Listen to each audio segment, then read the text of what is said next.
So in this story, Piccolo has been revived a couple of hours earlier than usual on Namek, getting teleported with the second wish. Immediately after seeing Piranha, Frieza knocks out Nail and rushes towards the Dragon Balls. But Guru hasn't died just yet. Piccolo finds Nail and fuses with them. He thinks that this power is going to be enough to deal with Frieza, and then Namekian quickly makes his way towards Piranha. There, he finds Frieza battling Vegeta and threatening Gohan and the others, battling right under Piranha. But Piccolo is not going to allow Frieza to get any of his wishes. He attacks Frieza, clashing over and over again. Though this is his first time on Namek, he feels a deep connection to it, and it's clear that Piccolo can actually stand a chance against the monster. Vegeta can't believe it, but Piccolo could actually defeat him. Frieza is extremely hurt, and then the Namekian gets ready to blast him away. But as he's about to do it, Frieza's fears make him realize that this is no time for games. After all, Frieza had to use his third form to deal with a Nail-infused Piccolo in the original story. So instead, Frieza chooses to jump straight into his final form. Frieza disappears from sight and behind Piccolo, his energy skyrocketing way above what anyone could have imagined.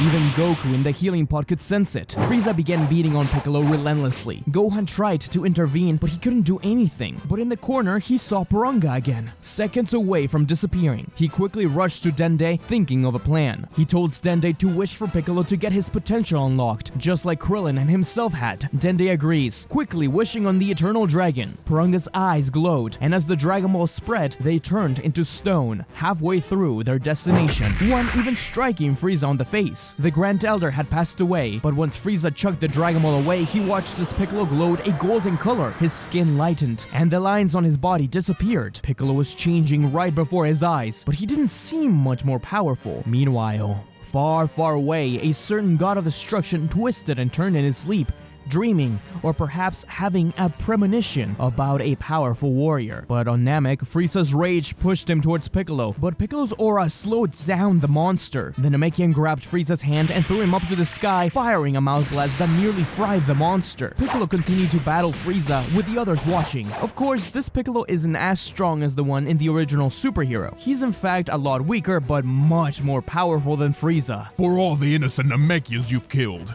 I swear, I will beat you, Frieza. Frieza just couldn't keep up with his speed, until Piccolo snapped forward in the stomach, putting him out of commission. Piccolo raised his hand up, ready to blast Frieza away, but the Emperor began to beg for his life. Please, spare me. Sorry, I'm not as forgiving as Goku. No second chances like he gave me. But Frieza swipes his hand across Piccolo's face, temporarily blinding him. But as Frieza's going to attack again, he instead feels an immense pain in his stomach as Piccolo punched straight through him. Frieza fell to the ground, completely defeated. He continued to beg and plead. Overjoyed, Krillin and Gohan ran over to Piccolo. The Namekian smirked down at them. While on the healing pot, Goku could feel himself shake at the energy he sensed. He had no idea Piccolo could achieve such intense power. He was getting really excited. A new goal to reach, only for Vegeta to rise up to the sky and fire a ki ball at the group. Piccolo made Gohan jump out of the way, but Frieza was struck, killing the near half-dead Emperor. Vegeta laughed about his victory. He was supposed to be the one to defeat Frieza. He was supposed to be the Super Saiyan. Why had this Namekian gotten his destiny? But as he angrily rushed down at Piccolo, exclaiming that he can't be all that, suddenly, as if a thunder strike, Goku landed between them both. He looked up to smirk at Piccolo,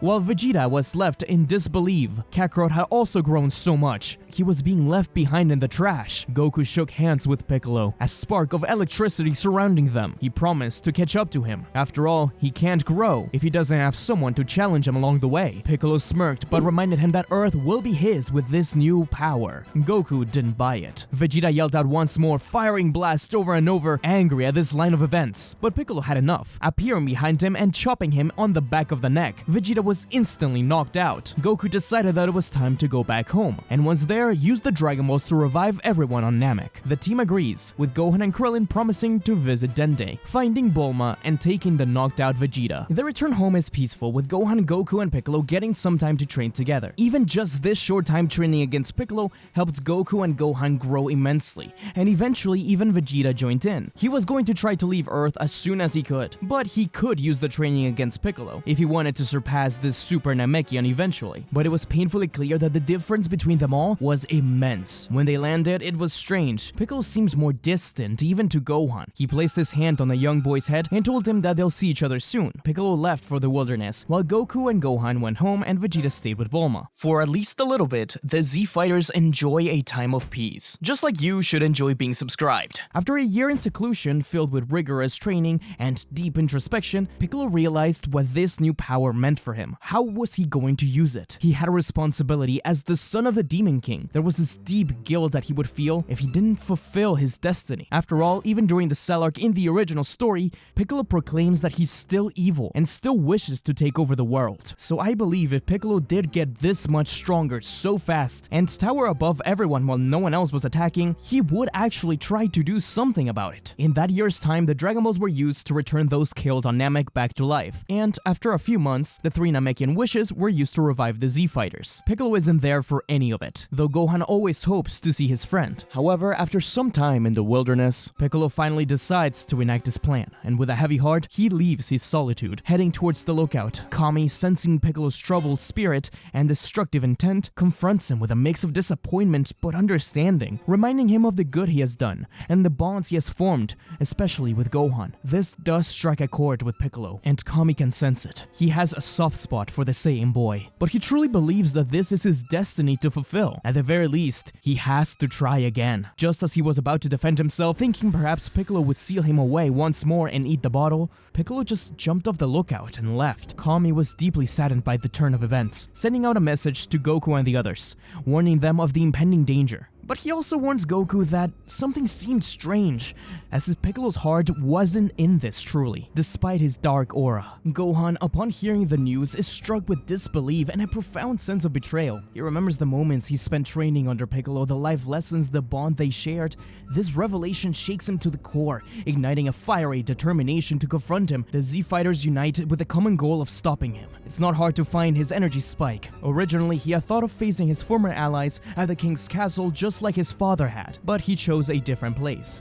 Yunzabit Heights. It reminded him of Namek. It was a fierce fight, and as they engaged in battle, it wasn't just physical, but an emotional struggle. Some were more hurt than others, like Krillin and Gohan, while others saw this as inevitable, like Tien, who truly believed that Piccolo had never changed. The Z Fighters united their forces, led by Goku. Vegeta had originally refused to join the battle, but the more he felt the power of the Namekian, it just made his blood boil. He didn't want to help Kakarot, but he did want to prove himself. So, as the battle continued, Vegeta rushed their way. Similarly, Gohan wasn't allowed to come, as this battle would just be too emotionally heavy for the kid, and Goku didn't want him to face his old friend. But sensing the battle made Gohan tear up, he had to act. As the battle escalates, the human Z Fighters, including Krillin, Tien, and Yamcha, throw themselves into the fray, but are quickly overpowered by Piccolo's immense strength. They are brutally injured one by one. Krillin tries to reason with Piccolo, telling him that they fought together on Namek against the Saiyans. Even during their battle at the World Tournament, Piccolo got respect for the human. Piccolo scoffed. This was true, but he wasn't even willing to admit it to himself. A simple explosion sent them all flying off. When Vegeta arrived, Piccolo faced off against him, recognizing the Saiyans' desperation. Their battle was powerful, with Vegeta driven by pride and the need to prove himself. But despite his ferocity, Piccolo overpowers him, sending him crashing to the ground and defeating him, demoralizing him, but not dead. Vegeta landed right before Krillin, who was surprised to see him still alive. The prince took this as an insult, but Krillin didn't mean it like that. Instead, he meant it that if Piccolo was going to kill any of them, it was certainly going to be Vegeta, right? Why hadn't he done it? The sight of his friends beaten and broken ignites a fiery surge within Goku. Goku continued to fight for his friends over and over again, but he knew Piccolo was holding back, almost like he was trying to enjoy the fight above anything else. This angered Goku, as more of his friends were injured and hurt, and the more Piccolo rejected his extended palm, Goku felt something surge within him, a power he hadn't felt before. Tien was being held by the neck, while Krillin laid on his back, eyes barely open. He had seen this image before, back when the original King Piccolo attacked. Back then, he had allowed his son to escape, and that decision now culminated in more turmoil and destruction. Had he made a mistake?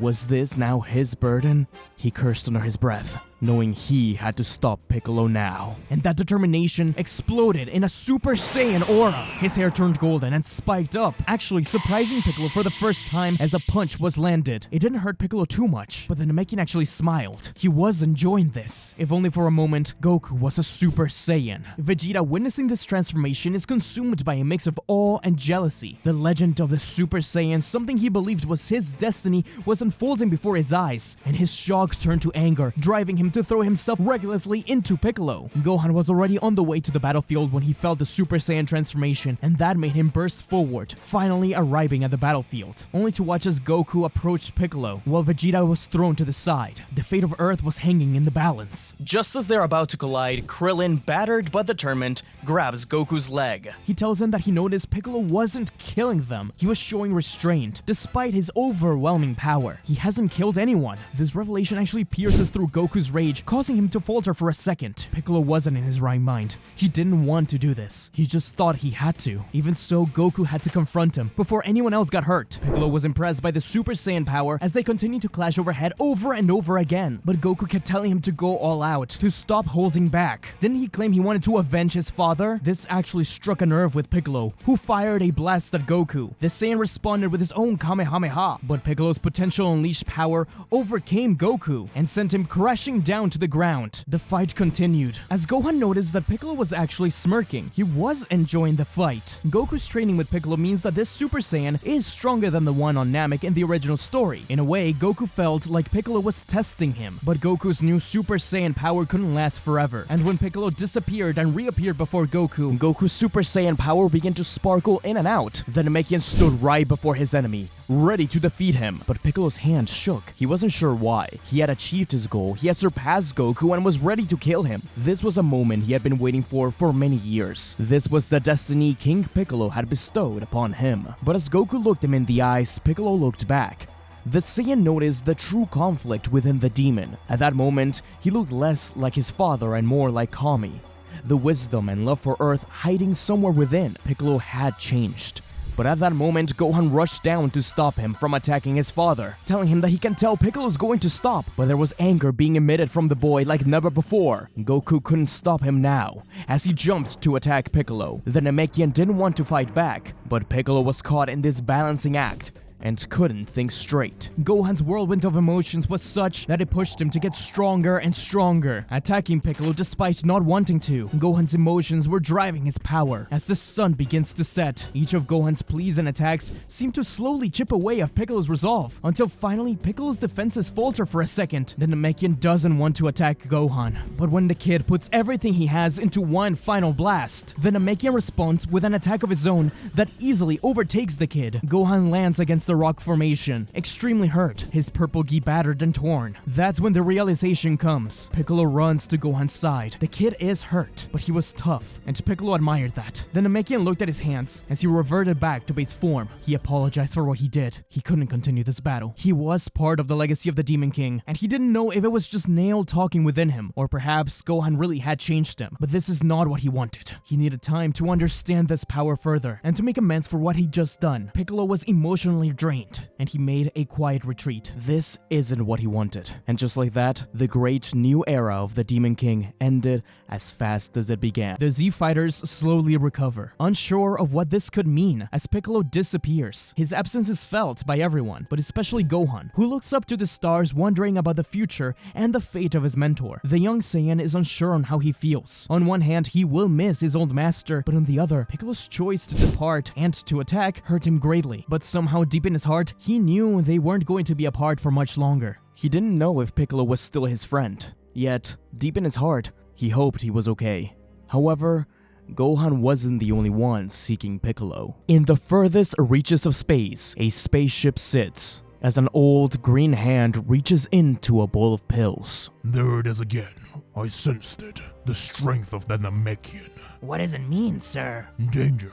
That's for certain. For the universe and for our plan. How could a Namekian get so strong? Don't underestimate us, Midamacha. Although it is an incredible jump, I have my suspicions. We will keep an eye on him and on planet Earth, and I will obtain that power for myself. Yes, Lord Slug. Hey kids, don't go away. We'll be right back. Our heroes may be training to defeat some technology. They can burst their auras open and push them away, but the rest of us, we're quite vulnerable in comparison. We need a different kind of aura. This is where the sponsor of today's video comes in, Aura. You may have heard that there was a recent AT&T data leak where over 73 million of people's data was breached. And while changing your password may be a good start, you'll want to make sure that things like this never happen again, such as with Aura's VPN. But their online protection goes well beyond that, such as scouring the web to check where your personal information and data could have been leaked, password manager, identity theft monitoring, parental controls, and more. If you'd like to try Aura, then use the link on the screen or in the description below, aura.com/SmugStick, for a 14-day free trial in order to keep yourself safe. Thanks again to Aura, and let's get back to the video. And now back to our show. On H764, a power is felt in outer space, a terrifying force coming down stronger than even Frieza. Goku thinks this won't be any issue. He has been training his Super Saiyan power and even training Gohan and Vegeta. Vegeta originally wanted to leave, but after witnessing the power of Super Saiyan Goku, he has decided to stay and get that power for himself, inching himself closer every day. The Z Fighters gather together to see just who is coming. The presence is powerful and very similar to Frieza. Once the shadow of the spaceship darkens the area, the warriors prepare. Goku leads the charge, already in Super Saiyan. From the ship, the Frieza soldiers run out as King Cold takes heavy steps. He demanded to see who was the one that killed his darling boy back on planet Namek. He wasn't here for some man with blonde spiky hair, although, wait a minute. That did look like something familiar. Didn't Grandpa Chilled say something about this? That's when Goku says, sorry, he's not around right now. But trust me, I'm more than enough to deal with you. Goku zoomed forward, and in a flash, the armored squadron dropped to the floor, defeated. He then spun on his heel to look at King Cold. The Emperor responded with a blast, which Goku jumped over, grabbed Cold by the head, and spun him into a mountainside. Vegeta exclaims to finish him off before he transforms, but King Cold just says, transform? They were all confused, but before Goku could act, a pair of flashes struck down on the Emperor. The wind flew past them as he exploded. Everyone was left in awe. Who could have possibly defeated a monster like King Cold so easily? Before them stood two boys, both in their teens. Their Super Saiyan aura flaring made Vegeta's blood boil. Trust me, you'll thank us for that. Sorry for showing up like this, but we need to talk. No one trusted them, especially Gohan. The other boy kept looking at him. Goku approached them slowly, sensing the power within them. The Super Saiyans looked a bit distraught, as if being there took a lot from them emotionally. They realized something was missing. Oh, Piccolo, come out, we need you out here too. Everyone was surprised except for Goku. He had sensed the Namekian. Gohan was excited to see him, but stopped himself. He wasn't sure how to approach him. Was he still trying to kill them all? He doubted it, but in his heart, he was still a little hurt. Even so, Piccolo gave him a knowing smile. Everyone froze when they saw Piccolo, but his ki was calm and collected. They didn't know if they could trust him, but they could at least be at ease for now. The two boys began to speak to Goku and Piccolo in particular. We come from a distant future, nearly 20 years from now. In 3 years, several androids will appear and try to take revenge on Goku. Thankfully, with the right amount of training, and thanks to Piccolo's abilities, you'll be able to easily defeat him. However, in our reality, Goku dies before it, because of the heart virus. You never get to meet your second son. Bulma and the others were in shock. Second son?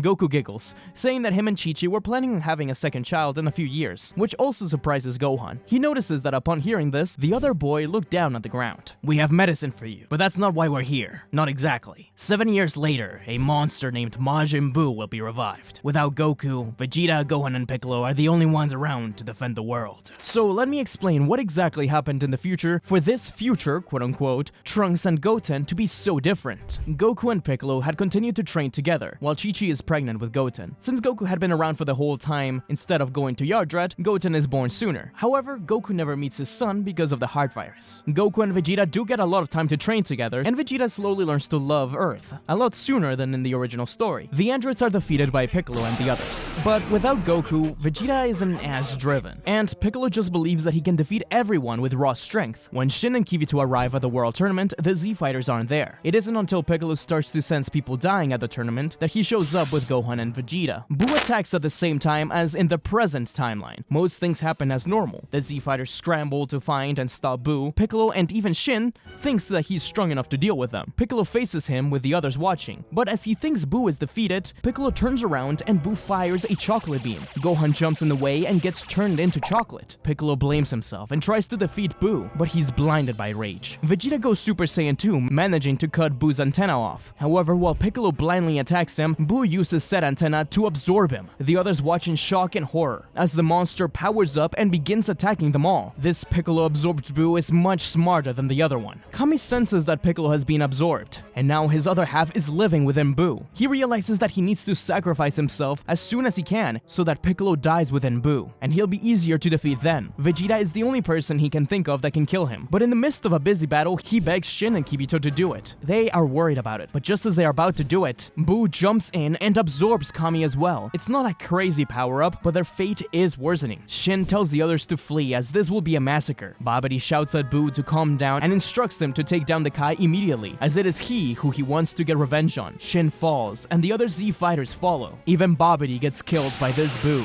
Vegeta is the only one that remains, and has to make a tough call, choosing to flee the battlefield at Krillin's request. His mission was now to protect his family at all costs. Vegeta arrives at Capsule Corp, where Trunks and Goten had been playing. He tells them that they need to escape right away, that they need to train, avenge Gohan, Kakarot, and the others. Train to get stronger. They fly out to where King Cold's ship remained, and along the way, Goten picks up the power pole from Kami's lookout. There's really no time for this, but Bulma insists on letting him do it. If they have to escape Earth, then this will be Goten's last connection to the planet. But Majin Buu senses Vegeta escaping, and he comes his way, attempting to kill him and the rest of the family. Vegeta chooses to stay behind, as the others flee into the spaceship, blasting off into space. Vegeta's final atonement happens, sacrificing himself so that the next generation of Saiyans can survive. Planet Earth is doomed, as Bulma aimlessly tries to find Namek in order to get things straight, trying to find the Dragon Balls. They send out a beacon looking for help, and eventually Jacko gets it. The Galactic Patrol finds them, and Bulma reunites with Jacko, begging him to take them to Namek so they can restore planet Earth. Jacko tells them that this is a weird request considering Namek is completely empty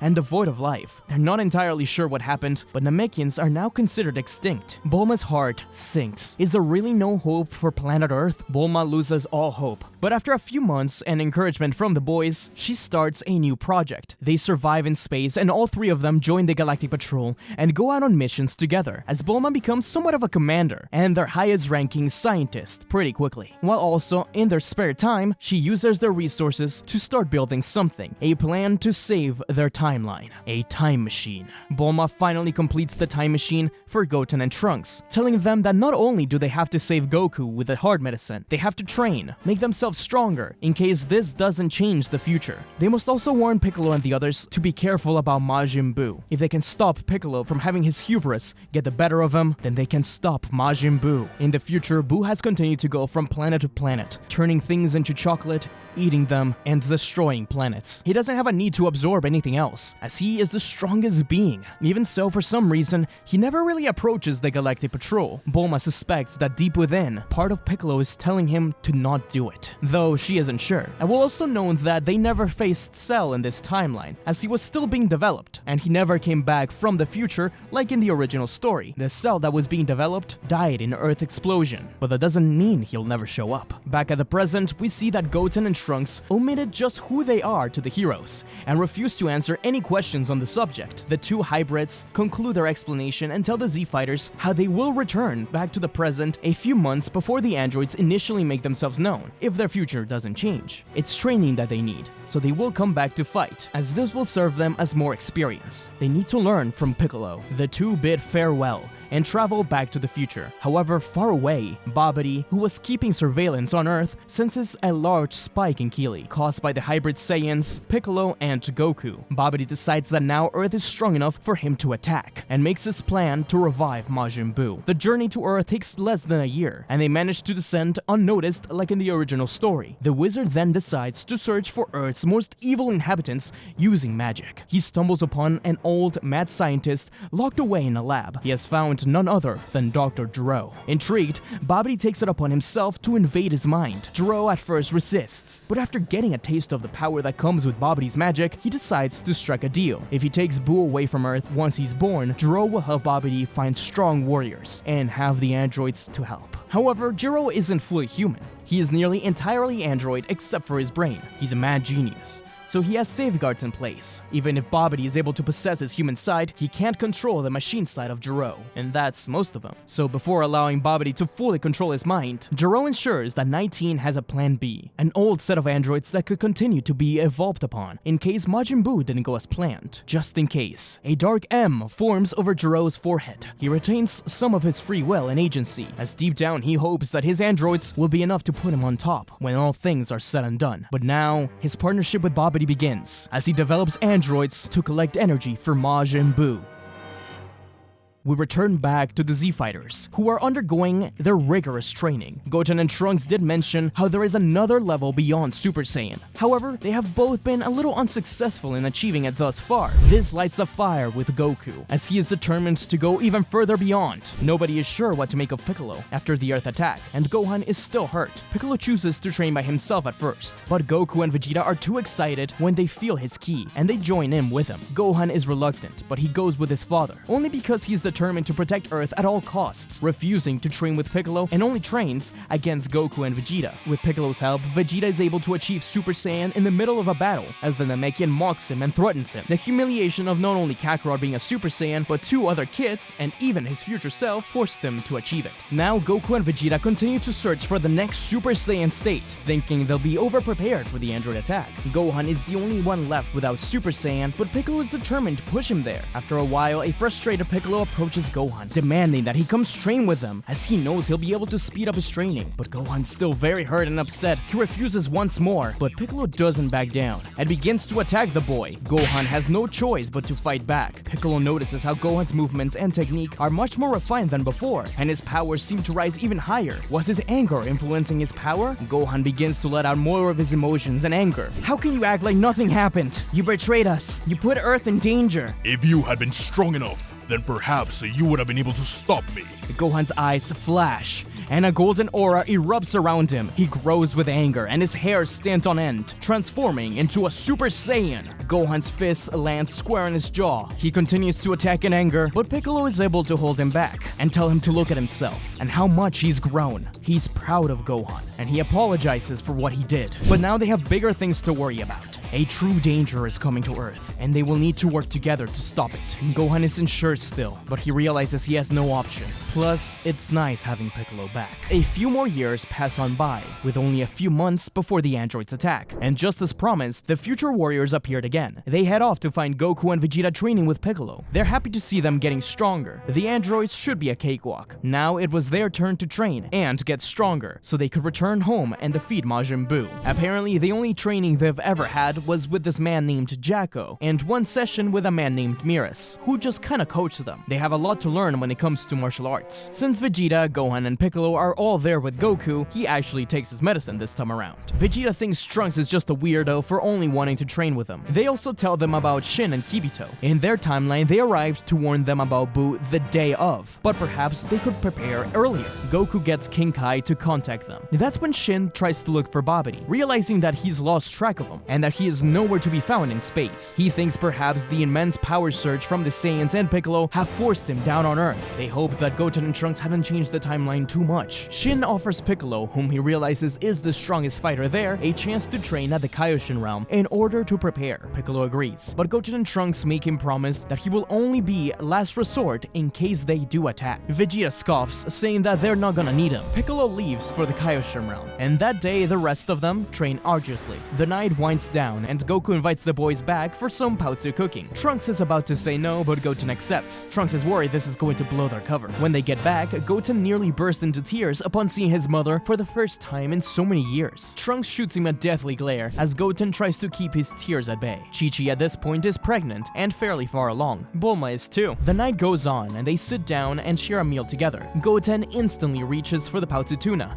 exclaiming how it's his favorite thing in the whole world. Chi-Chi laughs at this, explaining how it's been her #1 craving ever since she's been pregnant. Goten laughs and blushes a little bit in embarrassment. Is that so? Trunks facepalms. Could he be any more oblivious? Before sleeping, Goten and Trunks train outside for a little bit, alongside Gohan before he gets called in to sleep. Goku walks out and whispers to them, saying that he has a slight suspicion that he knows who they are, placing a hand on both their shoulders and winking, saying, "It's nice to meet you a bit early, boys." Goten jumps at Goku, hugging him, but the Saiyan tells him to keep it a secret for now, otherwise Chi-Chi will keep him from fighting. They had the best night's sleep of their lives. The following morning, news reports of a city engulfed in flames began to spread. The androids had attacked many months earlier. Goten and Trunks were terrified at what this could mean. Could it be their time travel just caused this to happen earlier? Goku, Gohan, and the future warriors rush towards the side of the androids as the other Z fighters gather together. Goku lands at the city surrounded by smoke. He tells Krillin and Yamcha to help the civilians, while the Saiyans will tackle the androids. Dr. Gero makes himself known. This is Son Goku, that's for certain. He declares that he will not only get revenge for what he did to the Red Ribbon, but gather the energy required. But around the Z fighters lay many dead civilians, as strange creatures hover over them, poking them with containers. The monsters were no androids. They were a darkness beyond belief.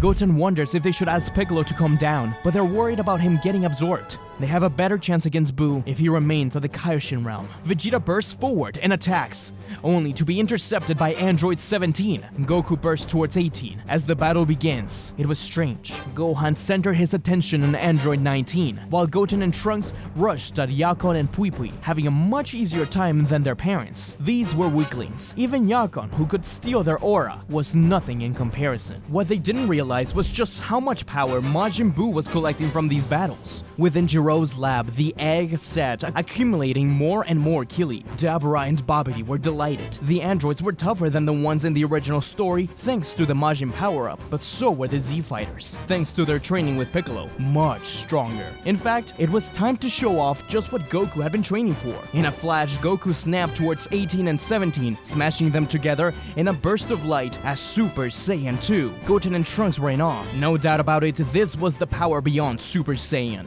Goten and Trunks warned the others that 18 and 17 in their timelines had been defeated and turned good, alongside 16, who was mysteriously absent. They were human. It seemed like Babidi was using his magic to keep them in check. Vegeta wanted to just kill them right then and there, but Goku argued in their favor. Android 19, who didn't have an M on his forehead since he was fully mechanical, was beating on Gohan, as he was finding it hard to avoid the power absorption, all of which was converted into energy for Buu. But when Vegeta threatened to kill Gero with a Big Bang attack, the android let go of Gohan and snapped into Yakon, kicking him into the Big Bang attack. Inside the lab, Babidi cursed at Gero. What the hell was the android doing? Unbeknownst to Babidi, Gero had programmed 19 to only ever follow a plan programmed by Gero to protect him and release his trump card if needed. This was done so in case Babidi's magic took more control of Gero than expected. As Pui Pui was defeated, Goku managed to knock out 17 and 18. The power of the Super Saiyan 2 was clearly nothing to sneeze at. From his computer brain, Android 19 activated his last-ditch effort,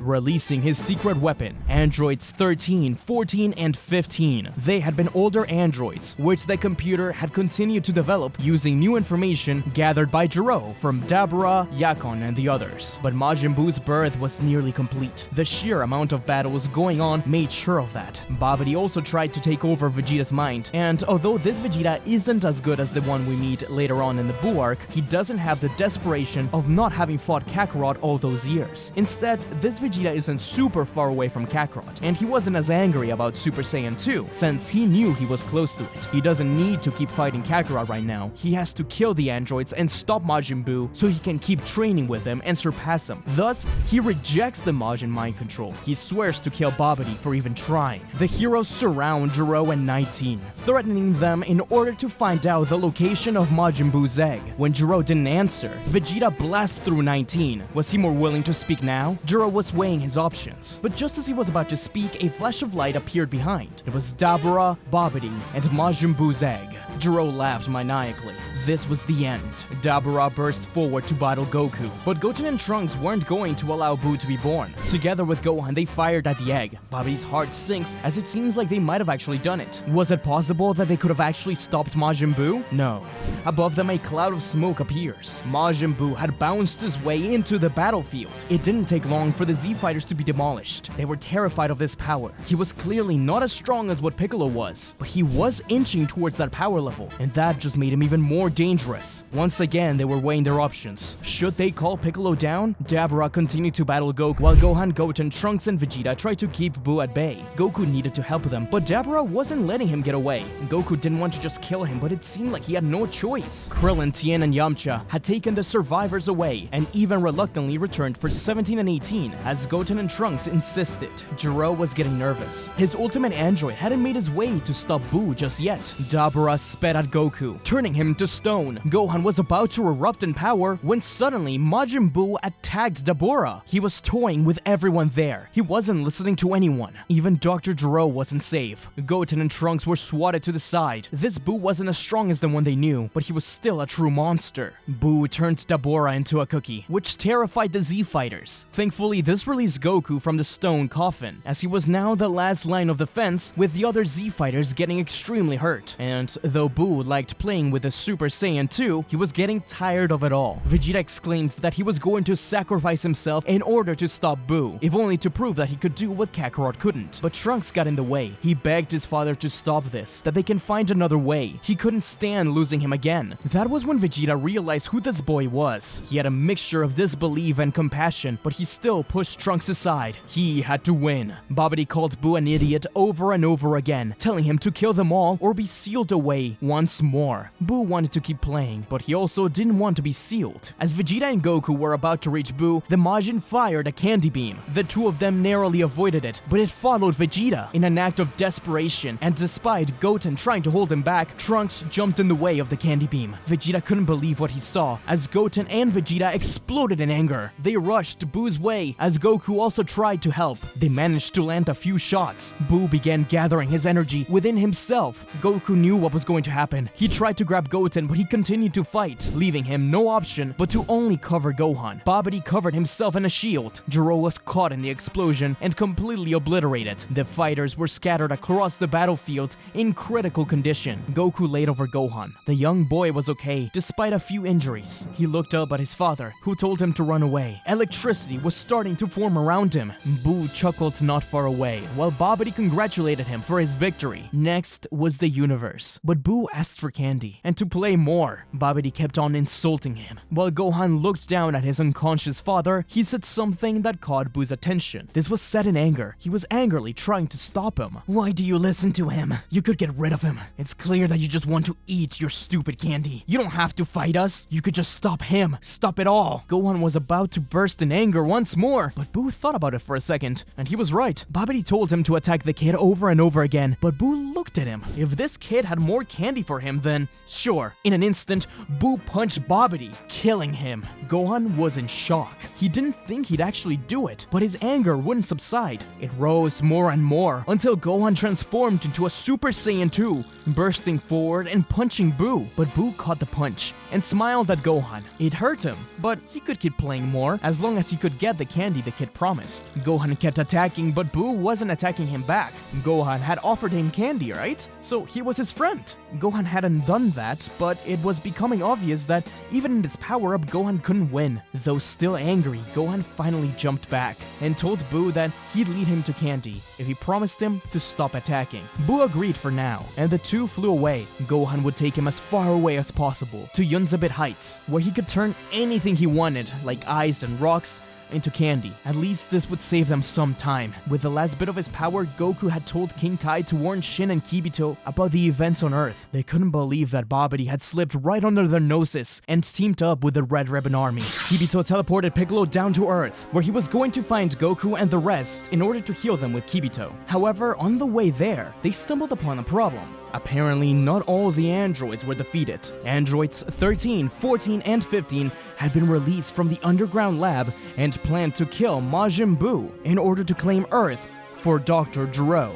They were spotted flying towards the Yansabit Heights. Piccolo knew that he had to stop them before they caused trouble for Gohan. He landed before them. Cell still has many years away from being completed, but Dr. Gero was able to implement his new findings from Babidi into these three, and specifically 13. Of course, they are no challenge for Piccolo still. Piccolo instantly snapped into Potential Unleashed, which, far away, did catch Majin Buu's attention. He was curious, but Gohan insisted that first he had to eat some chocolate. The androids watched as Piccolo zoomed forward, slammed 13 to the ground, spun to kick through 14, and slashed clean through the middle of 15 with his Z-Sword. Only 13 got close to being anything of a challenge. In an attempt to finish them all in one final swoop, he launched an explosive demon wave at the trio that looked to have obliterated them all, leaving only bits of 14 and 15 in the half-destroyed body of 13. Piccolo told Kibito that they needed to move and rescue the others before heading towards Buu. He could sense his friends in peril. As they finally landed, Kibito healed everyone, and while he talked to Goku, he revealed that Gohan had left with Buu and had even unlocked Super Saiyan 2. Unbeknownst to Piccolo, the android parts left behind had reunited back onto Super 13. Piccolo had assumed that their plan was to get Gero and the others, but he was wrong. The super android was heading towards Gohan. Once there, Buu wondered if he was the one that he had sensed earlier, but he couldn't sense him now. Gohan told Buu that he was the bad guy, that they needed to fight him. Clearly, Gohan was going to get in the way of 13's plans, and he began attacking him. Buu wouldn't let him hurt his new friend, however. It was surprising for Gohan to fight alongside this enemy, but as long as he was helping him, it would be okay. But Super 13 was truly the strongest of the androids. Gero had used all of Babidi's research to try and reach Buu. Even so, he was man-made, which means he could be destroyed. In order to get him out of the way, 13 launched an SS Deadly Bomber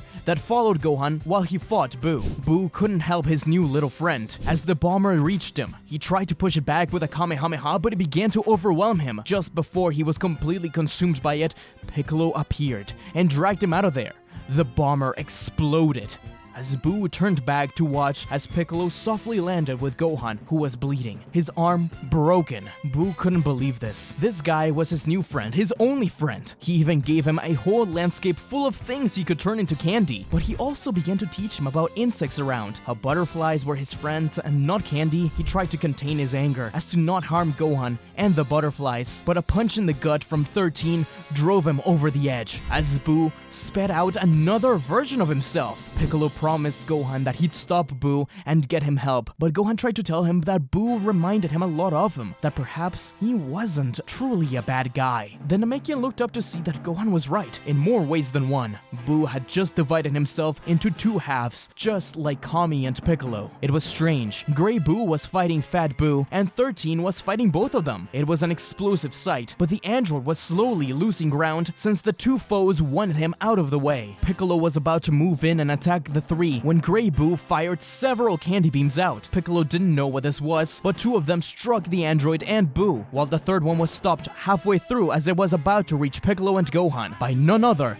than Goten. The Z-Fighters had arrived to help, all healed up. Not in this reality. I won't let him have you. But it was too late for Fat Buu and 13, whom Grey Buu had consumed. His body began to change dramatically, not only into Super Buu but something beyond. He was bulky, angry, and stronger than ever. This was Super Android Buu. None of them could believe the power the android held, but Goten didn't lose hope yet. As long as the energy he could sense within Buu seemed weaker than the one they knew, he had hope. Piccolo agrees. As he begins to power up, the boost in energy is such that the Z-Fighters realize that Piccolo is in fact still the strongest around. The training with the Z-Sword had helped him greatly, but it wouldn't be an easy battle. Buu's twisted smirk betrays his confidence, but Piccolo has an unwavering gaze. Super Buu's first move is to clone himself, creating a set of duplicates to occupy the Z-Fighters. Goku, Gohan, Future Goten, and Vegeta engaging the multiple Buus. Buu unleashed a devastating SS Deadly Bomber,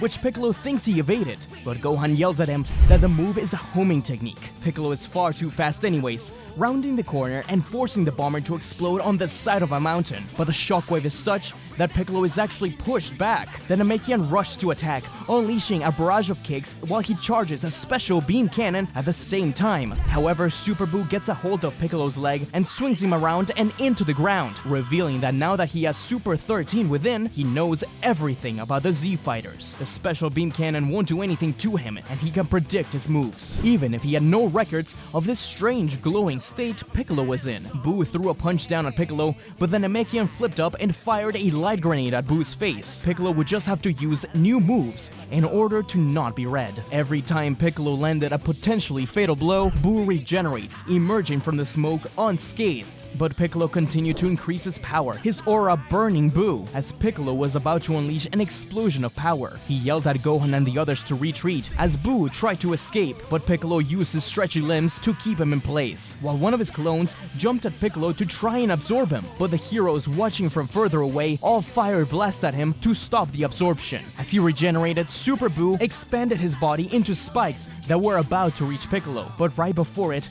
Gohan jumped in the way. Piccolo actually saw the attack coming, but Gohan's appearance made Buu stop, as if Fat Buu within didn't want to attack. Piccolo took the chance to kick him to the side as he got an idea. He fired ki balls all over the place, surrounding himself and Buu. Buu was blinded by rage and thought that Piccolo had just missed and continued to attack. Telepathically, Piccolo told Gohan for him and the others to do the same, to fire ki balls but to keep them orbiting around. Vegeta is hesitant at first, but Goten tells him to not let Trunks' death be in vain. Vegeta cursed. His child was only a few months old, but seeing his future version battle the way he did, there was no doubt about it. That was his son. He joined in the attack, but Super Buu mocked how they all missed. Another SS Deadly Bomber gave Piccolo the chance he needed, as he spun around at such speed that the bomber followed Piccolo into Super Buu. It exploded and forced the monster to try and regenerate again, stuck in place. The sky was darkened with countless ki balls, as a cloud of immense doom surrounded Buu. Piccolo was far stronger than Super Buu, and Buu wanted his power, his thirst for it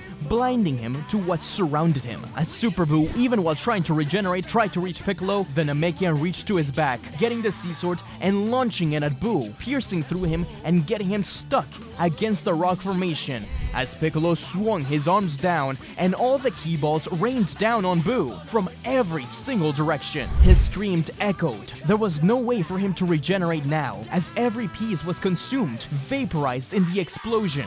A single red ribbon chip landed at Piccolo's feet, and he stepped on it. The threat of both the Red Ribbon Army and the Majins had been neutralized, at least in this timeline. In the midst of the quiet aftermath, there's a sense of relief, but Goten falls to his knees. He can't believe it was done, but at what cost? Goku placed a hand on his shoulder, telling him that they will return Trunks back to life using the Dragon Balls, and everyone killed by Buu. Androids 17 and 18 were taken to Capsule Corp, leaving only Gero's influence. The Z Fighters, with Bulma's help, erased their programming, giving them full free will and removing their bombs. They also got their help to find Gero's lab, where they discovered Android 16 and reprogrammed him. Piccolo and Tien weren't sure if keeping him around was a good idea, especially since he's fully mechanical, but 18, 17, and Goten all insisted that he was indeed a good guy. The Dragon Balls were collected, and everyone killed by the Majins was revived, including Trunks. When Buu was defeated, no one could find him. So Mr. Satan had shown up to the city in order to challenge him. When he wasn't there, he just claimed the victory. No one was sure what really happened. Gohan lamented Fat Buu's death within Super Buu.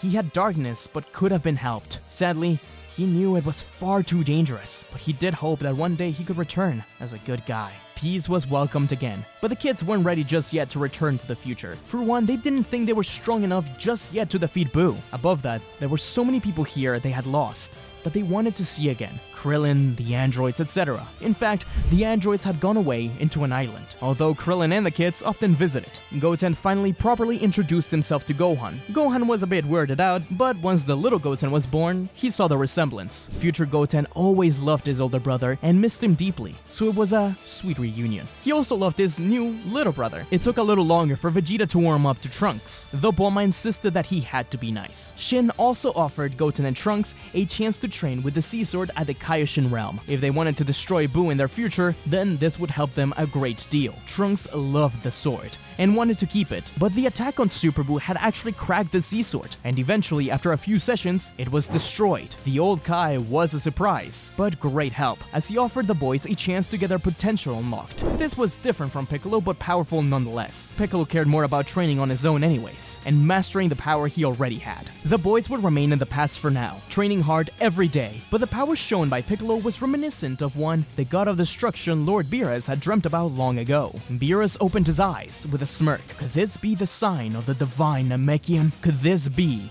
his next true challenge? It's been 2 years since the defeat of Buu. Piccolo continues training Goten and Trunks. Their power has grown in incredible ways, alongside Gohan, who trains occasionally as well. Their power-up thanks to the old Kai has proven to be exactly what they needed. Now, any of them could have easily dealt with Dabura, and maybe even Buu. Gohan was more focused on school though. Vegeta and Goku didn't get their power unlocked, but they did train at the Kaioshin realm, as to not destroy anything. Goku also revealed to Goten and Trunks the Time Chamber, which helps them a lot. One day, while Goku and Vegeta battle at the Kaioshin realm, Shin interrupts them, as he is absolutely terrified. Lord Beerus, the god of destruction, had been awoken. Whis had told Beerus that not only did the Namekian who killed Frieza live on Earth, but so did many Saiyans who survived the destruction of planet Vegeta. Vegeta feels his heart sink. Beerus, he was a destructive monster that terrorized his father. He hadn't heard from him in many years. Was Earth in peril? This Goku doesn't know instant transmission, so Kaioshin teleports them to Earth. They appear at the lookout, where Gohan, Goten, and Trunks are training. Their future versions, of course, since the present ones are still only 2 years old. Shin and Vegeta quickly warn Piccolo and the boys about the situation at hand. The lookout is gonna be a very dangerous place when they show up. Piccolo knows from the look in Shin's eyes that this is very serious. They can't anger him. According to Shin, food is the one thing he really loves. With Vegeta's help, they get Capsule Corp chefs to pack food in capsules so they can take it to Yansibit Heights, away from anyone Beerus could possibly hurt. However, as they were about to depart, with as much food as they could quickly make, the flash of light landed at Capsule Corp. Beerus had arrived. It was clear that the god of destruction was imposing, though his power couldn't be read correctly. Beerus is happy to be met with a banquet, though the food seemed to have been rushed. In an attempt to appease the god, Vegeta offered him better food if he was willing to wait. Prince Vegeta, what a surprise. I'm not here to eat, though I will take it. I'm looking for the Namekian who defeated Frieza. From the doors steps out Piccolo. Beerus smirks. Yes, this was the heavenly Namekian he dreamed of. Beerus said that he wanted to battle him. He had a dream of a Namekian that could rival his powers. Piccolo smirked. Yeah, that was him. He was sure he could take on the god of destruction. But Beerus wasn't about to let all this food go to waste. First, time to eat. Piccolo sat back and analyzed the god as he ate, and Gohan discussed the situation. They didn't want to anger him. Piccolo tells Gohan that although he is confident on his abilities, the power of the god of destruction was unreadable. He feared that this time, it wouldn't be enough. To give you perspective on Piccolo's power, when he first obtained Potential Unleashed, I imagined him around Super Saiyan 3 Goku level in the Buu arc, growing even further to nearly reach Ultimate Gohan at the point where Super Buu 13 was defeated. Of course, this is a whole 7 years prior to when Gohan would have unlocked that. He has grown above that in his Potential Unleashed state. All of the other heroes are slowly climbing their way up, as the gap isn't as crazy as it used to be. Since there is no one to challenge Piccolo, it's harder for him to grow stronger, at least until now. But Gohan's eyes widened as he watched his father approach Beerus. With a cheeky smirk, Goku challenged the god of destruction. Beerus couldn't believe the Dragon Balls on this man. Even while Beerus refused, Goku spins and throws a punch, only to be blocked. This, however, causes Beerus to spill his drink. Vegeta runs to Goku and tries to drag him away, and apologizes, but it's far too late. Beerus is angry but willing to play with the Saiyan. Goku and Vegeta burst into Super Saiyan 2. Beerus easily avoids the various attacks by the Saiyans with a smirk. He did think they had great potential, but a Super Saiyan god wasn't what he was in the search of, at least not this time. What surprised Beerus was just how tactical they both were, with Goku actually taking advantage of the fact that Vegeta was fighting him to distract Beerus and land a punch. But Beerus responded by smashing his fist against Goku and sending him crashing into Capsule Corp, knocking him out. Goten and Trunks were also something else. It was clear that they had power that had been touched by the Kaioshin, and this interested Beerus. Maybe there was something beyond that, but with ease, he took care of them too. Gohan bursts out of anger,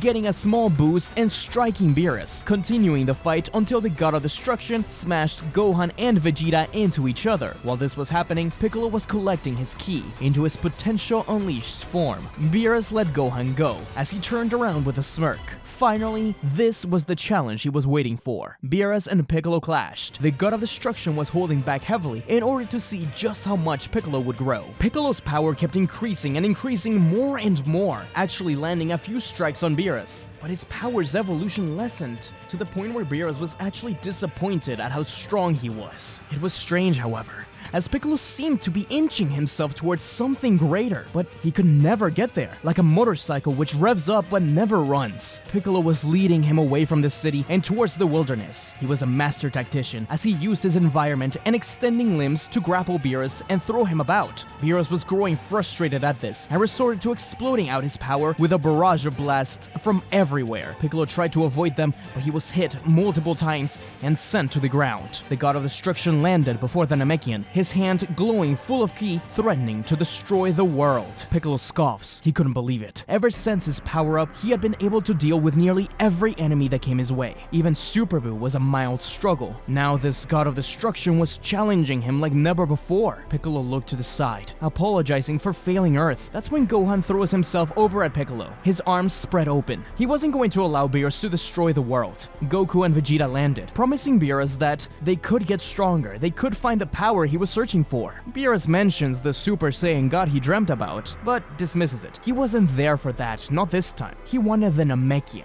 Orange, glowing in power. In his premonitions, he was completely different from what Piccolo is. Beerus compliments Piccolo on his power and technique, but says that his power is hollow, as if an entire part of his arsenal is missing. Was he holding back? If he was, then he would destroy Earth. Piccolo thought carefully. A whole part of his power missing. What did he mean by this? Well, Namekian, have you nothing more to show me? Is your planet doomed? Piccolo's heart began beating fast, when suddenly a flash of light appeared behind Piccolo. Whis cocks an eyebrow. Yes, his key indeed signified a god of Earth. Beerus narrowed his eyes. He already knew what was going on. Piccolo realized it too, as he stood by Kami. Kami explained to Beerus and the others that he sensed his time on Earth was done. He knows what power Piccolo is missing. He bows his head at the Lord. Piccolo asks if he's sure, but Kami has felt this coming a long time. He wished he could have gotten a bit more time to enjoy it, but he will get to experience more things through Piccolo. Beerus rolled his eyes. Could this be any more melodramatic? He told them to get on with it. Goku bid farewell to his old master, as Piccolo placed a hand on his chest. The light nearly blinded them all, as Kami disappeared and Piccolo took a deep breath. He felt a weight lifted off his shoulders like never before, as if he had found something he lost a long time ago. He felt stronger, better, faster. He felt whole. Piccolo thanked Kami under his breath, looking up at Beerus with piercing eyes. I am neither Piccolo nor Kami. A Namekian before you is the original lost son of Namek, sent here as a survivor. Is that so? Piccolo will do just fine. Shall we begin? Piccolo smirked, while the rest took steps back. The power they felt coming from him was incredible, nothing like the Piccolo from before. If this Namekian had fought Buu, surely it would have been over in a single attack. They almost missed it, as Piccolo and Beerus flashed upwards and clashed. It was a true spectacle of power, though Piccolo was struggling to control it the way he wanted. But it was fun. The most fun Piccolo had in a long time. Gohan caught him smiling, a rare sight. He had come a long way. Goten and Trunks also watched the fight. It was awesome to see Piccolo like this. If they learned from him, then surely the future safety was guaranteed. The fight continued to rise up to the atmosphere. They burst their auras open as the key from their power illuminates as if a dragon. For Beerus, it looked like Shenron, but for Piccolo, it looked like Porunga. After all, it was him who gave him this incredible power. All that plus a little extra. The two clashed their fists, shaking the galaxy, but even in this powered up state, Beerus pushed through against Piccolo. He was impressed, but it wouldn't be enough. Piccolo gets punched so hard, he burst out from the atmosphere and into space, his vision becoming blurred. He was getting knocked out of his potential unleashed form. Beerus was happy with how strong he was, but perhaps he used a little too much power this time around. But he had to keep testing him. Beerus flew his way to deliver one final, decisive punch. Piccolo could only feel the stillness of the world. He sensed Gohan, Goten, Trunks, Goku, and Vegeta down on Earth. He knew they were cheering for him, but he also sensed Namek. No matter how far away it was, he felt Dende, Murray, the various villagers, the Ajisa tree, Porunga itself, but also something else. Something darker. And As if him reading ki was sensed, a Namekian turned to face him, a large man. His surroundings were blurred. He couldn't make them out, but he could sense his immense power. The Namekian tried to reach out, and that's when Piccolo opened his eyes. From the earth below, an explosion was seen, the sign of the Ajiza tree making itself on Piccolo's back. Beerus was left in shock as his punch reached Piccolo, only to feel Piccolo throw a punch right back. The two were locked in together, but Piccolo's punch surprised Beerus too much. His power had increased so suddenly and at such potency that Beerus was actually punched away in a huge explosion. His face was now red, and a single drop of blood dripped down. Beerus was the most excited he had ever been. His mouth hung open. No mortal had ever been able to do something like that. But Piccolo, just as fast as he turned into this state, fell forward, losing his power completely. His first time achieving it was too surprising. Beerus caught him. Perhaps his visit to Earth was worth it after all. A god giving up his life to face him? This was a true warrior. Piccolo was incapacitated as Beerus descended down. He commented on how his power had evolved a lot more than anticipated, though that strange power will take some time for Piccolo to master. Prior to leaving the planet Earth alone, Beerus commented to Whis how he wants Piccolo to be trained. They're all surprised. Goku and Vegeta are a little jealous, but they have their own path, really. Piccolo interrupts by saying that he will only train if Gohan is invited as well. Gohan is surprised, as is Beerus. This kid? Gohan even says that he needs to focus more on his schooling, but Piccolo tells him that he can join on the weekends. His free time, whenever, but he will need him there. Gohan did want to keep growing alongside Piccolo. He wasn't sure if he fully deserved it, but Piccolo insisted that he was the next generation, and he needed to be the one responsible for the world. Goku commented on how fusing with Kami seemed to have made Piccolo a lot more righteous. Vegeta exclaimed that him and Kakarot should get to train there too. Whis accepts Gohan joining, but tells Vegeta and Goku that they will not stay far behind either. They just need to grow a little more. Beerus was impressed by them all, but that their paths are destined to be much different from one another. Vegeta scoffs, saying that he was happy that Kakarot and himself had nothing but themselves to rely on. They didn't have other halves to fuse with to get to that level. If his Namekian heritage helped him power up, then he was sure their Saiyan heritage would do the same. Gohan accepted, saying that he will need the training as he hadn't been doing as much. Piccolo also did promise to continue training Goten and Trunks, so they can go back to their time strong as they can be. Thus, Earth returned to a time of peace. Piccolo went up to Beerus' planet and began the arduous training, though he couldn't access that strange orange form completely, but he wanted to explore it. Gohan was further behind, and it was difficult for Whis to train them together. That's when Gohan remembered something Beerus said. He mentioned a Super Saiyan god. Beerus was already fast asleep, and nobody had any information on the subject. The only idea Gohan had was asking Shenron, but with Kami gone, what were they going to do? Not all hope was lost, as Goku had an idea. Earth wouldn't be Earth without the Dragon Balls, and they needed a new god. They can find a new one on planet Namek. They'll restore the Dragon Balls and ask Shenron. Gohan was a little nervous about it. Was he really deserving of a power like that? But Goku is glad to let him have it. It's just another goal for him to reach. Even so, Piccolo and Goku saw the conflict in his eyes. Gohan, I'm going to be gone one day, and it'll be up to you, Goten and Trunks to protect the world. I just want to have good fights along the way. I'll catch up, but right now, you need that power, and we'll find it together. Piccolo smiled at the father-son duel as Shin teleported down from the Kaioshin realm, ready to take them to Namek. A new era was about to begin.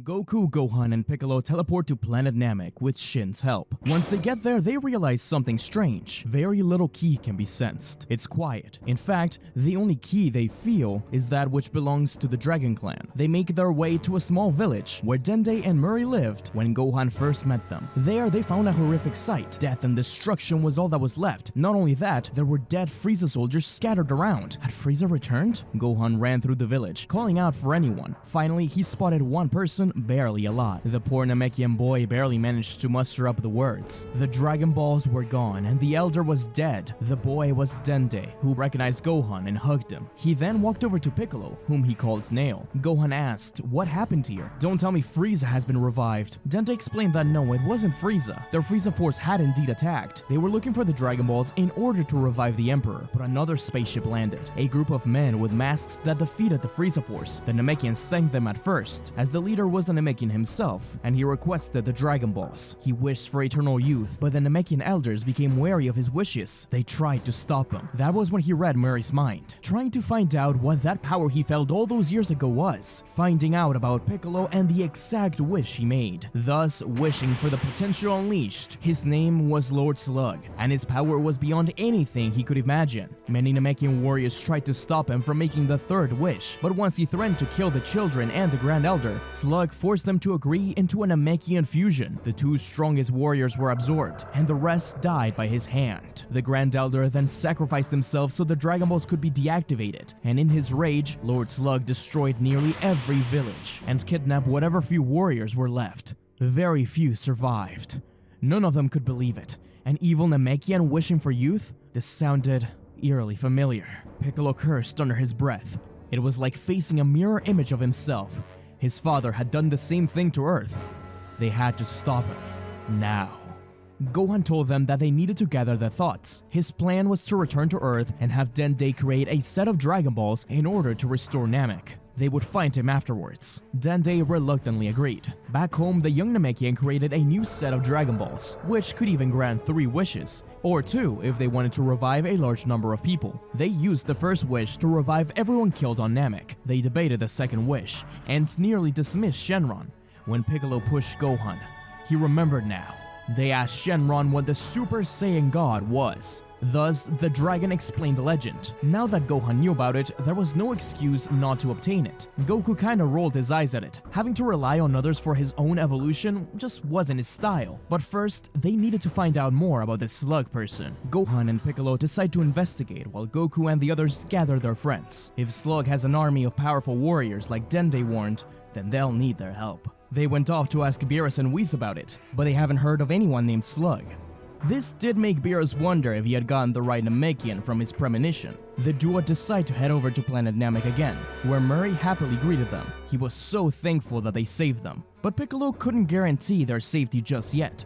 They needed to find out more about Lord Slug first. Murray knew very little, but he did have a suspicion. He asked Gohan to stay at the village while he took Piccolo inside of a cave. Piccolo took slow steps into the cave. It was dark, but Murray illuminated it with a single key ball at the top of his finger. When the light filled the room, Piccolo got a good look at a painting on the wall. Ancient carvings, no doubt from before the Namekian extinction of old. It was a shock to the system, so much so that Piccolo took a step back. To our human eyes, they may mean nothing, and even Piccolo wasn't sure why he felt this way, but he could see something in them. A giant Namekian warrior, alongside a winged creature. It was a dark premonition. Surely, Lord Slug and his men. But Piccolo inspected the painting and realized that he could make something out. The face of an old Namekian, a familiar face to him. It seemed to him as if the drawings moved, eroding away everything that wasn't that single Namekian and the winged creature. Murray admitted that they weren't sure what exactly it meant, but he had a little bit of information about Lord Slug. If they didn't stop him now, he would be a greater threat to the entire universe. Piccolo couldn't look away from the painting, but he promised Murray he would stop Lord Slug. Piccolo's heart was beating faster and faster than ever before. His breaths were heavy, and the room was spinning around as Murray led him further into the cave. It looked more like the Namekians perished, and new creatures appeared, including winged ones, which Piccolo couldn't shake the feeling that he recognized them. The final, largest painting was one of a giant figure surrounded by everyone, including winged creatures. He was painted a different color from the rest, a dark orange color. Piccolo took steps back. For some reason, this painting, this cave, made him feel like never before. So Lord Slug was this legendary Namekian. Even standing in this cave, he felt himself tremble with power. Murray gulped, telling Piccolo that he is their only hope. Piccolo and Gohan returned to the lookout, with the Z-Fighters training hard, led by Goku and Vegeta. But deep in space, Lord Slug conjured his next plan. He was still under the impression that all the Namekians were killed. He needed to determine which planet to conquer next. Earth seemed like a prime target, especially with the possibility of having more Dragon Balls there. But he knew Earth housed powerful warriors, and he needed to get used to this new power first. He would go off to spread darkness through the other planets before making his way to Earth. If Earth did have Dragon Balls, then the possibility of other Namekians having created Dragon Balls was open. He would try and find them. Anyways, this occurred right after he left Namek, so he had been traveling through space for a few weeks. In order to test his powers, he first arrived at planet Zune, a planet where the sky was dark, so he didn't have to worry about sunlight. The planet was decimated in a matter of minutes, as Lord Slug claimed a new world as his own. Every planet he moved across was one step closer to true domination. He meditated within his ship, searching the galaxy for the presence of Namekians. He wanted to always keep an eye out for that spike in Namekian power he felt all those years ago. Though he didn't know him personally, he found out Piccolo's name when he read Murray's mind on Namek. He was sure he could take care of him now, but he wasn't an idiot.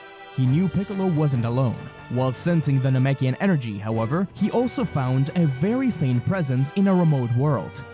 He hoped that this meant more Dragon Balls to use. Eternal Youth had always been his primary target, but with Piccolo's power rising even further, and Murray's comment that one day he will be defeated, Slug realized that being young didn't mean he couldn't be defeated. Immortality was now his true wish. On Earth, the Z-Fighters continued to train in preparation, but as a couple of weeks passed by, Bulma received a message. Jacko, the Galactic Patrolman, tells her that they have found Slug's ship and they had been tracking their movements ever since she mentioned it to him. The ship has landed and it was time to move. His trajectory indicates that Earth is just a few stops away, and the longer they wait, the more planets will fall. Jacko's ship was flying around above Slug's, which had just landed on a new planet. Slug made his way out of a small house and sensed Jacko's presence. Something was going on. Jacko told Bulma on the phone just what he was doing. He dragged an old Namekian out of a home, and he was holding a tiny orange ball.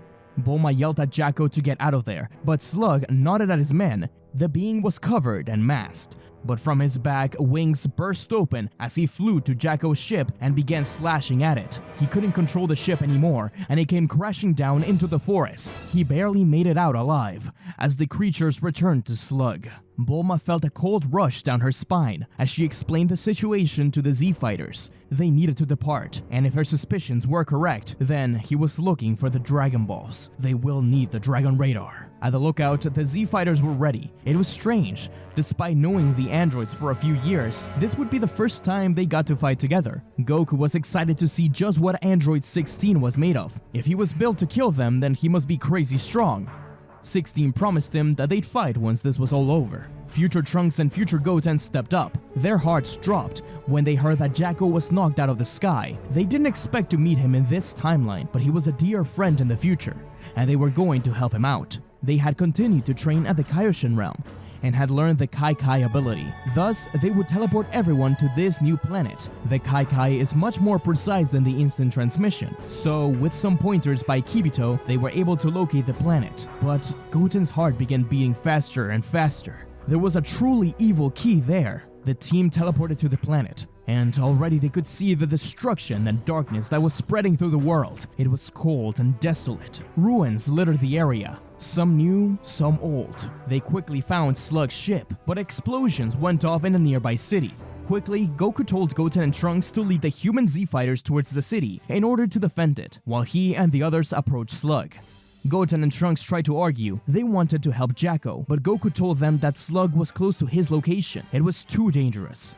Leave it to Gohan and Piccolo. Goten and Trunks focused, sensing Jacko's energy. He was okay for now, and they reluctantly left with the human Z-Fighters. Piccolo and the others descended to the fiery grassland. One of Slug's henchmen was breathing fire into the forest, attempting to burn it down. The winged monster was sent flying as Piccolo blasted him. Goku threw the Dragon Radar over to him, telling him to worry about Slug. Vegeta, Goku, and the androids were to take care of these men. The Saiyans powered up into Super Saiyan 2. The androids and the Saiyans were now surrounded by Commanders Zeon, Angela, Wings, and Metamacha, each of them with their own strange techniques, which they would have to counter. Thankfully, they weren't the ones to get the power up on Namek, so this wouldn't be nearly as hard as the battle Gohan and Piccolo were about to have. The two of them used the Dragon Radar, following the Dragon Ball signal. There were two different ones, one moving quickly through the forest, and another hidden deep within it. Angela yelled at Metamacha to warn Lord Slug of the incoming enemies, but a sniper shot hit the mark and stopped Metamacha dead in its tracks. From the top of the Namekian home stood a man with something that looked like an eye patch. Vegeta cursed. The androids were enough already, they didn't need any any more help, but Goku was impressed. Despite his power being lower than theirs, that shot was incredible. As they fought,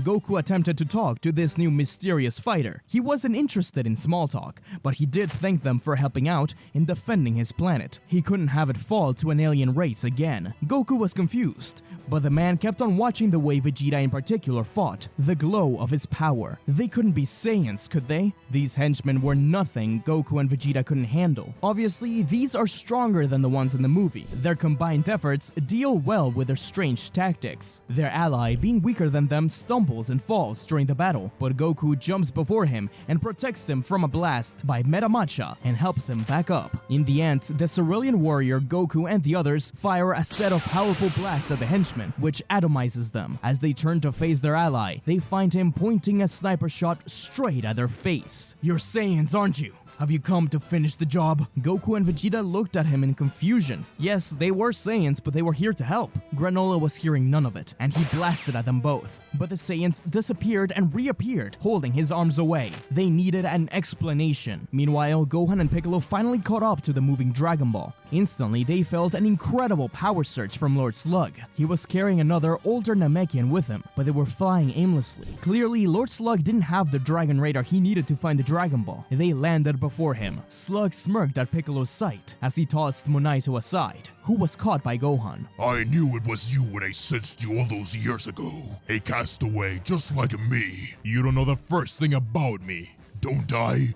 A monster on a different planet, a heart consumed by evil. With an army of demons at his disposal, I may not know your name, but we are more similar than you realize. My name is Piccolo, and I'll show you what a true Namekian is capable of." So be it. Sorry, your pet will have to die too. In a moment that grossed out Gohan, Lord Slug took his Dragon Ball and placed it in his mouth, swallowing it. Slug went on to ask how they found him, but when Piccolo and Gohan refused to tell, Slug lifted his arm up and pulled Gohan towards him, as if magic. In an instant, with just a touch, Slug found out how. A Dragon Radar. He tried to reach for it, but Gohan opened his eyes, his aura sparking in such a way that he was let go. Piccolo yelled at Gohan to take the Namekian away. As the battle began, telepathically, Slug told his man to go after him. To his surprise, his henchmen from Planet Slug had already been disposed of. It was time to bring out the big guns. Piccolo unlocked his potential and pushed Slug off. Slug roared, the trees around him having their leaves burnt off. As Slug's skin lightened, Piccolo could finally see his power reflected. He wasn't the only Namekian whose power was unleashed. In the forest ruins of Planet Cereal, amidst the crumbling ancient structures, Slug radiates a fierce energy and lunges forward, fist clenched, aiming a devastating punch to Piccolo, who dodges. Piccolo counters with a rapid-fire set of punches, each strike precise and calculated, aiming for Slug's vital points. As Slug hammer-fists Piccolo down into one of the castle ruins, the good Namekian fired a blast at one of the ancient structures, causing the tower to fall on Slug. However, he burst out of the rubble, angrier and more determined. Meanwhile, Gohan flew through the already torched forest. He heard the sound of wings behind him. These weren't like the henchmen Goku and Vegeta were fighting. These were mutated Namekians, corrupted by Slug's dark energy. The Namekian warriors Murray mentioned were kidnapped. Gohan didn't want to hurt them, especially as Monaito told Gohan that they weren't fully in control. But more blasts threatened to take him off of the air, and he had no option but to expand his aura and knock them to the ground.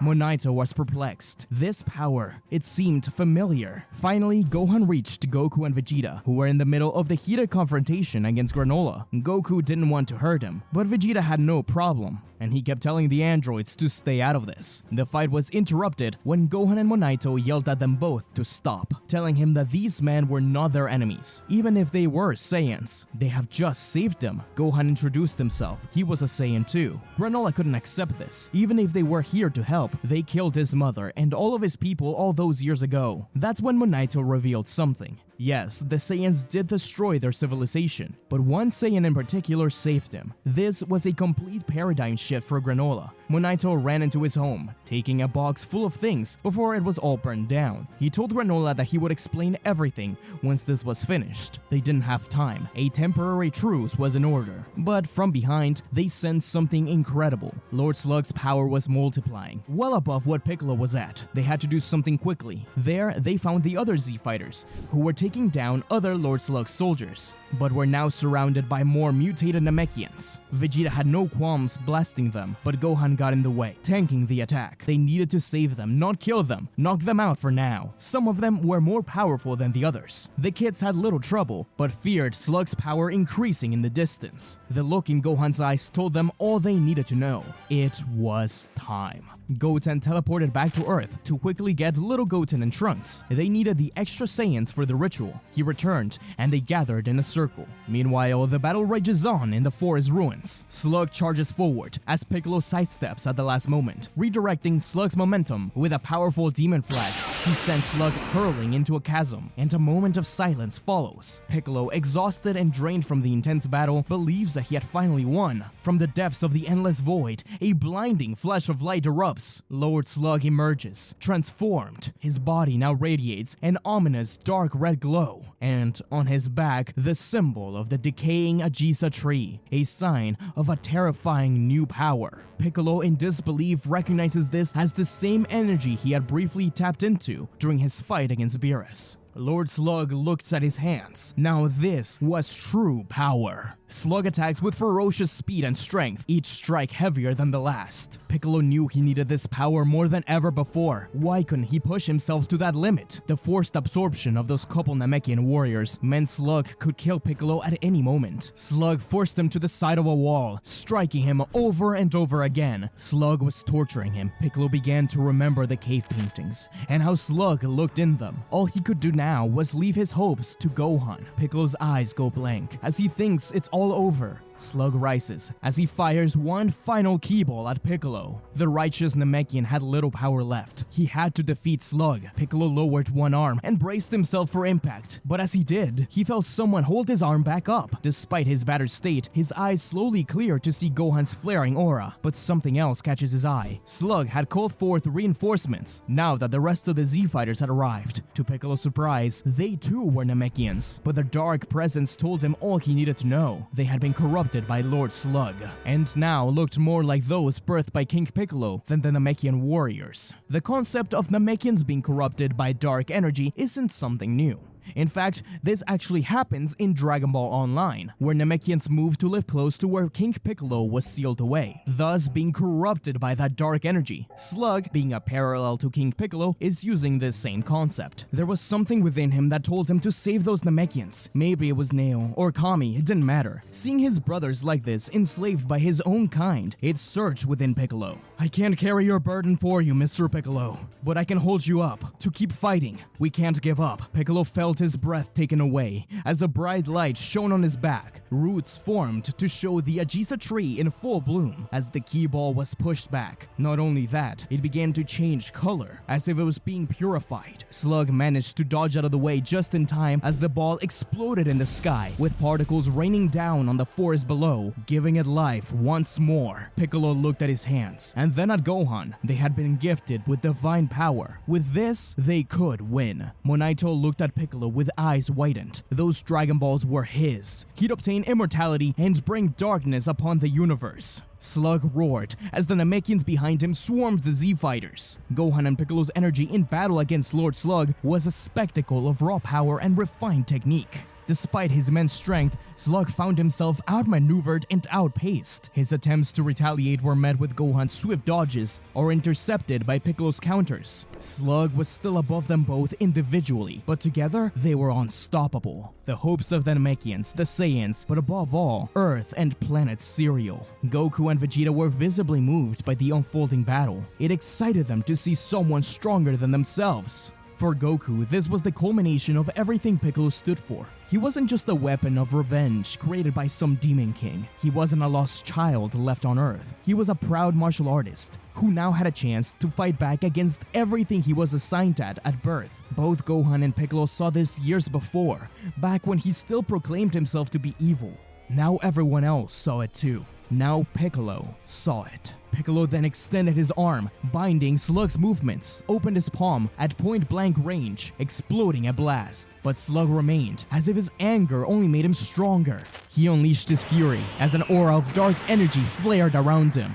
he broke free from Piccolo's hold, generating a massive dark purple energy sphere, creating a shockwave that forced Piccolo and Gohan to fire their own blast. Instead, it exploded for both sides in the middle, but the Namekian appeared before Gohan, grappling him in a bear hug and crushing his ribs. Gohan began blinking in and out of Super Saiyan God, his new power quickly running out. Goku and Piccolo blasted at Slug, releasing the boy. He was far too hurt, and out of the God form, the Dark Namekians found new focus, with them swarming Gohan and the boys. Any attempt from Piccolo and Goku to approach the swarm was met with powerful blasts by Slug. Slug knocked Piccolo to the ground and stomped on him, forcing his head up to watch as Gohan and the others were being attacked. This was their weakness, his desire to protect him. That would be his downfall. But Piccolo replied that Gohan didn't need his protection because Gohan was his hero. Gohan whispered Goten and Trunks' name, Goku, Chi-Chi, Piccolo, as the power of the Super Saiyan God enveloped him again. The aura was so intense that it knocked the Namekians away. Slug was surprised, but not as surprised as when he saw the knocked Namekians wake back up, confused and afraid. Had Gohan's and Piccolo's aura been changing the Namekians, even if momentarily? If Slug's dark power could change the Namekians, then surely a pure aura could do the same. Slug called back his forces. He was now going to force them to fuse with him, though many of them didn't listen to him anymore. But as he was about to fuse with the first one in sight, a shot rang out, hitting Lord Slug right in the eye, blinding him from the left side. Granola had hit his target. This allowed the Z-Fighters to fire the Namekians and get them away. Slug needed a way out now. Thinking quickly, the Namekian began to grow in size. Piccolo's eyes widened. His cave painting was coming true, the legendary Namekian.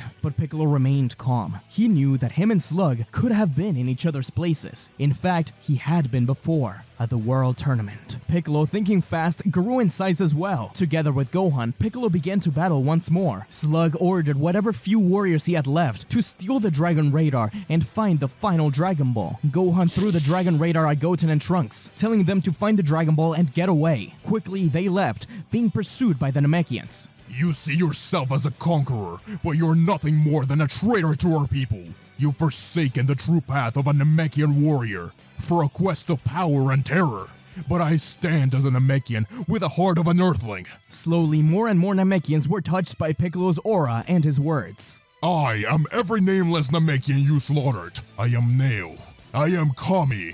And I am Piccolo. Piccolo threw a punch at Slug as Slug protected himself with his left palm, but it wasn't enough. Meanwhile, Goten and Trunks found the final Dragon Ball. Coincidentally, Jakku had landed very close by it, and they picked him up on the way. But the Namekian warriors kept going after them, with the boys not realizing they were heading straight towards the battle again. This was Lord Slug's plan all along. He could use the Dragon Balls right then and there. But as the boys finally returned, Gohan looked down at them. They shouldn't have brought the Dragon Ball there. But then he thought of something, yelling at them to throw him the Dragon Ball. And while Piccolo kept on trying to force Lord Slug down, Gohan launched the Dragon Ball into Lord Slug's mouth. Everyone was in shock. He just gave the Dragon Ball to the enemy. It was at that moment that Monaito realized something. Long ago, he had seen the legendary drawings that predated even the cave paintings on Namek. They were unfolding before his eyes. Lord Slug wasn't down just yet. Now he had the Dragon Balls, and if he could get away, then he could use them. He fired one last blast in an attempt to escape, but every single Namekian he had corrupted, manipulated, and mutated fired their blast at him, alongside Goten, Trunks, Goku, Vegeta, Granola, and the androids. Slug created a ki shield around himself, trying to keep himself alive, but the sky above him, it reminded him of something. His last moments on Namek, before he was taken to the Dark Planet. He whispered Piccolo's name, but as Slug kept trying to push Piccolo down to the ground, the righteous Namekian knew what he had to do, yelling out, "Come out, Eternal Dragon,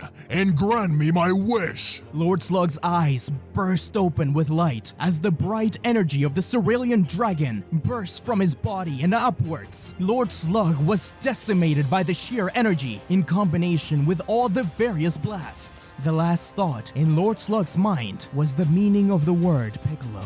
Another world.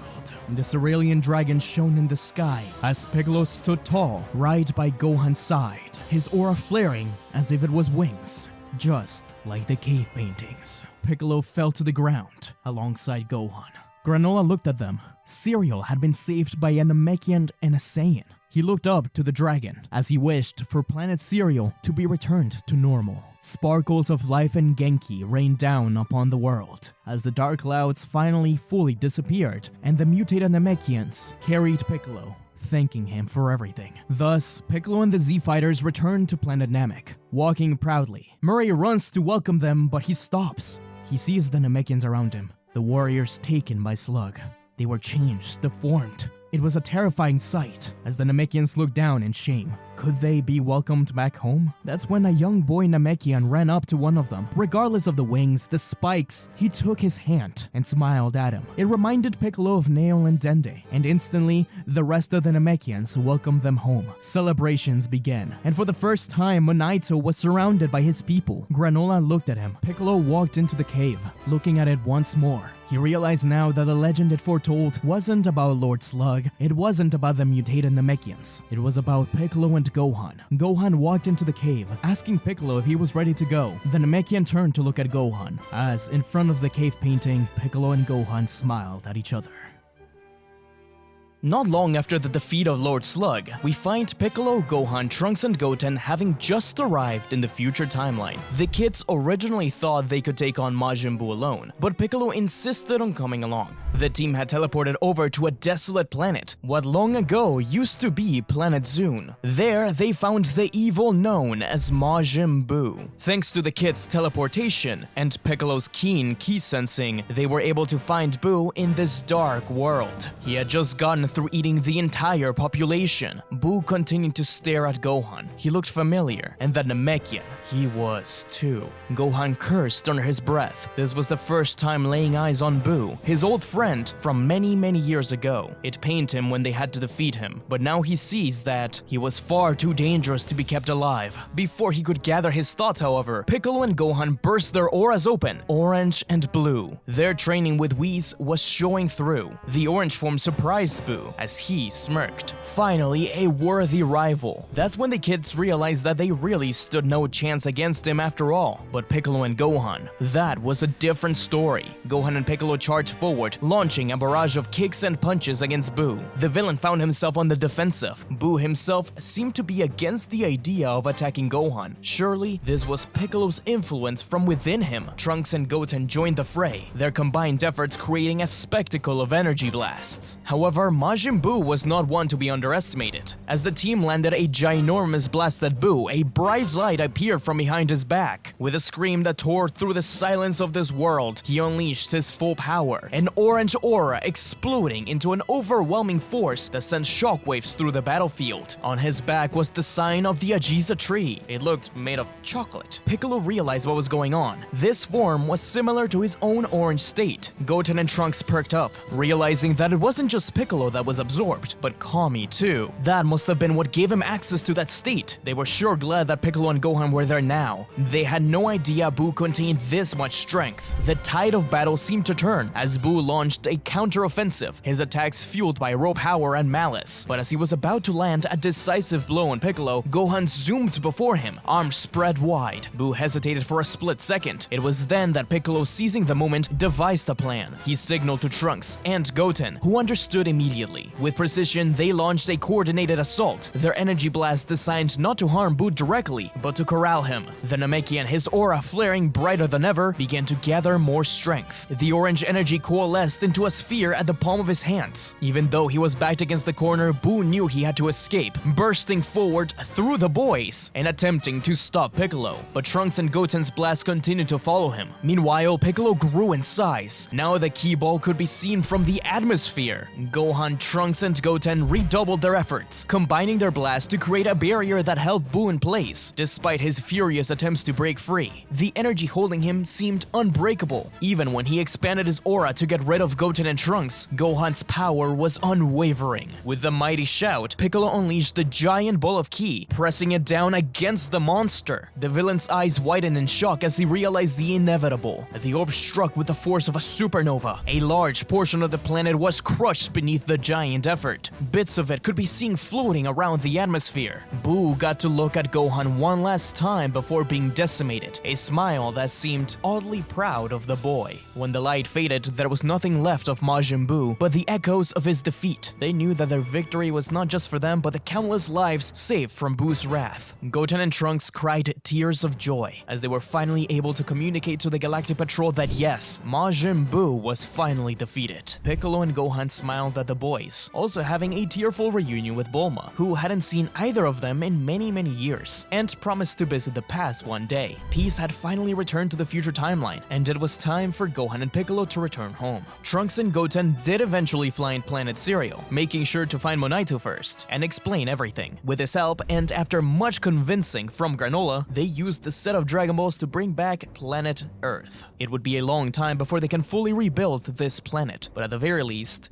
they can bring refugees to it. But there were very little humans left, so Earth would become something like a melting pot for everyone in the universe that had been displaced by Majin Buu. Namekians, Yardrians, Saiyans, humans, they all came together in this blue marble. But Goten and Trunks' adventures weren't over yet. Now that they knew where New Namek was, maybe they could use those Dragon Balls. Plus, they needed to find Lord Slug and defeat him before he caused any trouble. However, once they got there, the planet was desolate. No sunlight could get through, and it was freezing. The Grand Elder's house was dark, with some mutated Namekians flying around it. It was clear that this was Lord Slug's doing. In this reality, Slug made it to planet Namek and made his wish, but with so many planets being destroyed and most Namekians already dead, he decided to make this world his home, going crazier and crazier over time. Now he was just an old Namekian with extraordinary power. Goten and Trunks had little trouble against the smaller demons, but Lord Slug was a completely different beast. It seemed as if years of isolation like this drove him mad, until finally it seemed they got the upper hand. But they knew Lord Slug could potentially get stronger, as he hadn't used his orange state yet. In reality, he had never obtained it, because there was no one out there who could truly challenge him, and now he wouldn't get a chance. Even so, Lord Slug's power seemed immeasurable. The kids had to draw on their full potential unleashed power to stand up against them. The two sides began to take slow steps towards each other. A beam of light shot out from his chest, a purple keyblade that swung upwards and cut him in half. It was followed by a blast from behind that decimated Lord Slug. Goten held onto his power pole, something he would do often when he was nervous, getting ready to strike whoever that was, only to be met by the dark eyes of a familiar figure, his own brother. We open with Gohan writing on a notebook, underlining the words, Ultra Instinct. All instinct, no thinking. This notebook has been filled with writings all about it, ever since he started training with Whis. But no matter how hard he tries, he cannot get that technique to work.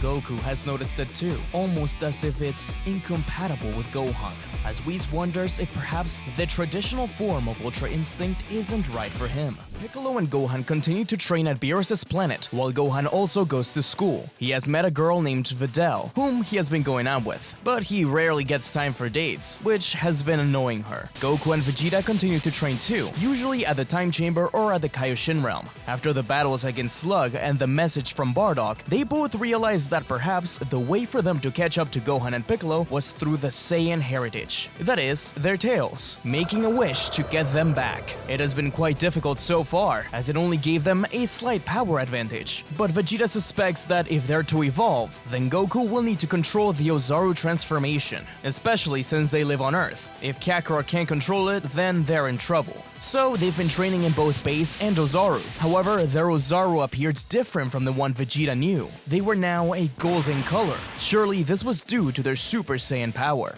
Goku and Vegeta have also been welcomed to train at Beerus' planet after seeing their massive improvement through the use of their tails. Beerus thinks that this more animalistic style is right up his alley for training. So instead of Whis training Goku and Vegeta, Beerus agrees to do it, though he's very loose about it and much lazier. So most of the time, they end up just fighting each other. It's during one of these training sessions when Lord Champa appears and requests a challenge from Beerus. He wants Earth for himself. Beerus is having none of it, and neither are Piccolo nor Gohan. In fact, they don't even realize that he's there at first, since they're fighting at a level never seen before. Gohan was fighting Orange Piccolo, who was still stronger than him, but he was catching up at an unprecedented rate, especially after discovering Super Saiyan Blue. Champa and Beerus were about to start their own fight, when Champa instead focused on what was going on with the mortals. He had Namekians in his universe. Could they get this strong? Perhaps a tournament would decide the fate of Earth. Beerus chuckled. Sure, why not? And it was decided. Gohan and Piccolo didn't really care for the idea, but they didn't really have a choice either.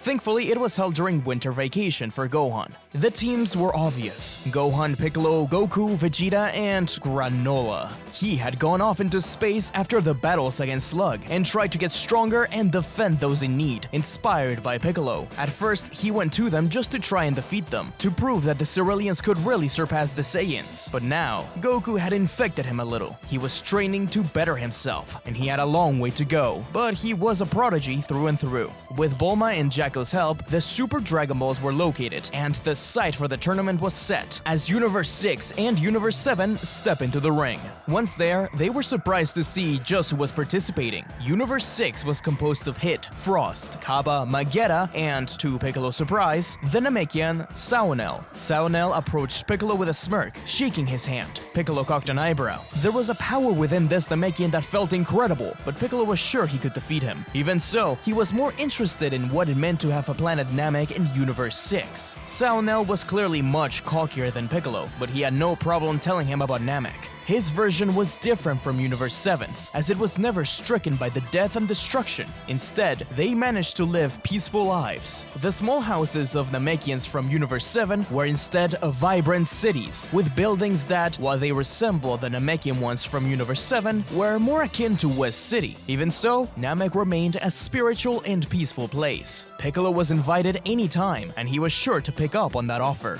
The tournament was set to begin, with the first match being Goku versus Frost. In any other scenario, Goku would have wanted to battle as normal, but this was the perfect chance to show off why he's been training his tail. Goku insists that Frost transforms, but afterwards never really gives him a chance to get to him. Goku uses his tail to his advantage by wrapping it around Frost's leg and spinning him around before he can punch him, whipping it against him and slamming him down. The tail was basically just another arm for Goku. It was amazing to see. After all, Frost had never fought a Saiyan with a tail before, and didn't know how they moved in comparison to him. Frost even tried to grab Goku by his tail, thinking that it was going to slow him down, but Goku swung him back and nearly out of the arena. The enemy was getting frustrated, so with one last punch, he was sure he'd poison Goku. The punch did strike, but the tail also wrapped itself around Frost's arm and forced him to punch himself, almost as if instinct. Frost was knocked out of the ring, giving Goku the victory. But Goku was knocked out too, thanks to the poison. It seemed like a double KO, but Granola's perfect eyesight meant that he jumped from the stands to analyze Frost's arm. He had been cheating. This revelation brought about great dishonor, and Kaba couldn't believe it, but they had to continue. With Goku incapacitated for the time being, Granola was the next one to step up to the ring against Magetta. It was a quick fight. Magetta hit like a truck, so any strikes from him were extremely dangerous. Thankfully, Granola had the speed and the distance. As soon as the heat started rising for Granola, he struck Magetta in every single bolt and joint he could see, dismantling the threat quickly. Magetta fell apart, and the Kai of Universe 6 ended up rebuilding him for the rest of the tournament. Kaba was next. He was nervous, as Granola declared that in his universe, the Saiyans were terrible monsters who killed all of his people, so he was distrusting of what was to come. But Vegeta knew this, and though he understood Granola had to face the Saiyan, he asked if he could in his stead. Granola was a little upset, but upon hearing that he could visit planet Sadala and see just how different the Saiyans were there, Granola accepted. Vegeta stepped into the ring, and the fight went very much like the original tale, with Kaba managing to tap into Super Saiyan, but it was Vegeta's strike that was different. Instead of going Super Saiyan Blue, for a split second Vegeta's eyes flashed a yellow color, and the roar of an Ozaru was heard. Vegeta whispered to Kaba that the innate power Saiyans have has always been that of the Ozaru, and that he believed that even if the Sadalan Saiyans had evolved past the tail, the Ozaru was still somewhere within them. Goku had woken up and was staring intently. This state was something Vegeta and himself had been working on, but it's far from what they wanted. Kaba was defeated, and Vegeta moved on to stare down at Hit, with Goku being jealous of the fight. But the fight against Hit was not what he expected. The assassin was on another level of existence. He did realize what was going on, but it was too late. He only barely managed to save himself once during the time skip by wrapping his tail around Hit's arm, but that only worked once, and was quickly knocked out of bounds. Gohan was next, and he thought he understood what was going on better than most. In a tenth of a second, Hit was able to attack with incredible speed, and Granola had seen it, warning Gohan, who thanked him but told him that he was already aware, and he had a plan. Gohan avowed before getting into his battle stance, and in a flash, Hit appeared before the Saiyan. Gohan was surprised. He was faster than he expected, but the very second he time-skipped, Gohan snapped into Super Saiyan Blue. The light was such that Gohan was obscured, and he managed to grab Hit by the arm and take him to the ground. Hit couldn't believe someone could foresee and move through time skip. Not only that, Gohan was extremely powerful thanks to the training with Orange Piccolo, but Hit wasn't about to give up. The two continued a back and forth, appearing and disappearing beyond everyone's sight. In the end, Gohan blitzed forward, as did Hit, reappearing behind each other, clearly having just punched one another across the jaw. Gohan fell on one knee, and it seemed like Hit won, until he falls too, knocked out. Gohan smirked, his aura full of electricity as his Super Saiyan Blue shone on. But it looks different than before. Goku's eyes widened. This wasn't like Gohan just a few seconds prior. Gohan had evolved his state mid-battle. Piccolo looked over at Goku. Gohan had developed that to try and compete with Piccolo, but it wasn't there just yet. This battle was a testament to that, as although Gohan won, he was in no state to fight now. Piccolo smirked, telling Goku that they need to keep up or be left in the dust. Goku said that they had more under their sleeve, which he was saving. Not to worry, Piccolo was proud of Gohan. That was certainly an impressive fight, as Hit vowed to get strong and develop even further. He can't have a kid challenging him in such a way. The final match was Saunel versus Piccolo. As they walk onto the stage, Saunel reveals that a portion of Namek's population now lives within him, as when Champa came to ask him if he could join the tournament, he also warned him of a Namekian with great power. Weirdly enough, he got the color wrong. Then again, he was pretty sure that cat was colorblind. Piccolo chuckled. Just because he fused with many Namekians didn't mean he would have the experience Piccolo had, wondering if the piece of Namek had created soft warriors. As the match began, Piccolo and Saunel wasted no time. They charged at each other, their fists and feet moving so fast they were almost a blur. The sound of their blows reverberated through the stadium, each hit echoing like thunder. Saunel unleashed a barrage of ki blast, forcing Piccolo to dodge and weave with incredible agility. But Piccolo is not just on the defensive. He responds by extending his arms to grab Saunel and slam him into the ground, just for him to break free at the last second. Piccolo needed to turn up the ante. In response, Saunel countered by extending his own arms. For a moment, their elongated fists tangled in a unique display of combat that no one had really ever seen before, each one trying to gain leverage over the other. But this was a stalemate, and Piccolo shifted his tactics. Piccolo fired a barrage of energy blast, which Saunel blocked, but Piccolo used this as a diversion. While the smoke clears, he appeared behind Saunel, delivering a swift kick that sent him hurling towards the ground. Saunel recovered mid-air, only to be met by a group of Piccolos. They all charged their blast at him, but he responded by firing first. To his surprise, they were all after images. He looked around for the real Piccolo, only to realize that, he's right behind me, isn't he? Indeed, that MCU humor was right. He turns to see that Piccolo had transformed to show off just what Namekians are truly capable of. Orange Piccolo was staring him down, and in one single powerful blow, Saunel is sent into the arena's floor. And though he recovers, he can't believe what he's seeing. Saunel was knocked out. For a moment, the arena is silent. The announcer is ready to disqualify Piccolo for killing his opponent, but Piccolo rolls his eyes and assures the crowd that Saunel is fine. Indeed, Saunel, playing along with the dramatics, regenerates a hole left on his left side, much to the amazement of the spectators. But he acknowledges that yes, he was defeated. He couldn't believe a Namekian that strong existed. Piccolo placed a hand on his shoulder, telling him that this was his first mistake, underestimating his own people. Saunel invites Piccolo to Universe 6 to see just what his people have achieved through times of peace. Granola was impressed. Everyone had grown so much since the last time they all saw each other, but even more impressed by the Omni King's presence. That little guy loved the tournament, and Goku was quick to ask for another, since he didn't get to find much on this one. Zeno swung around his tail and agreed. Super Shenron was a true sight to behold, and out of the goodness of his heart, Beerus gifted Champa with a new planet, and thus a time of peace returned. Until one day. While little Goten and little Trunks play and fight at Capsule Corp, the time machine comes crashing in again. The two kids find none other than themselves. Trunks in particular was bothered by this, but Bulma went in quickly to nurse them back to health. Piccolo and Gohan were at Beerus' planet, so she instead called Goku and Vegeta. They were happy to see the boys, but this was no time for celebrations. Goten held on to the power pole tightly, one of the only things he had from his family in the future. Goku always smiled when he saw him hold it. It reminded him of old times, but he couldn't smile this time. After they defeated Majin Buu with Piccolo's help, they found the Dragon Balls and granola in Planet Cereal. They explained everything to Monaito first, so that Granola wouldn't freak out. The Cerulean was very apprehensive at first, but helped them out to find the Dragon Ball and wish for a new Earth. They continued to help the Galactic Patrol, serving the universal community to return back to what they used to be prior to Majin Buu's attack. But on Earth, things were difficult. A being had appeared, wearing a dark gi that threatened Earth once more. Goten and Trunks had to help everyone evacuate Earth again, but worst of all was that he had the face of Gohan.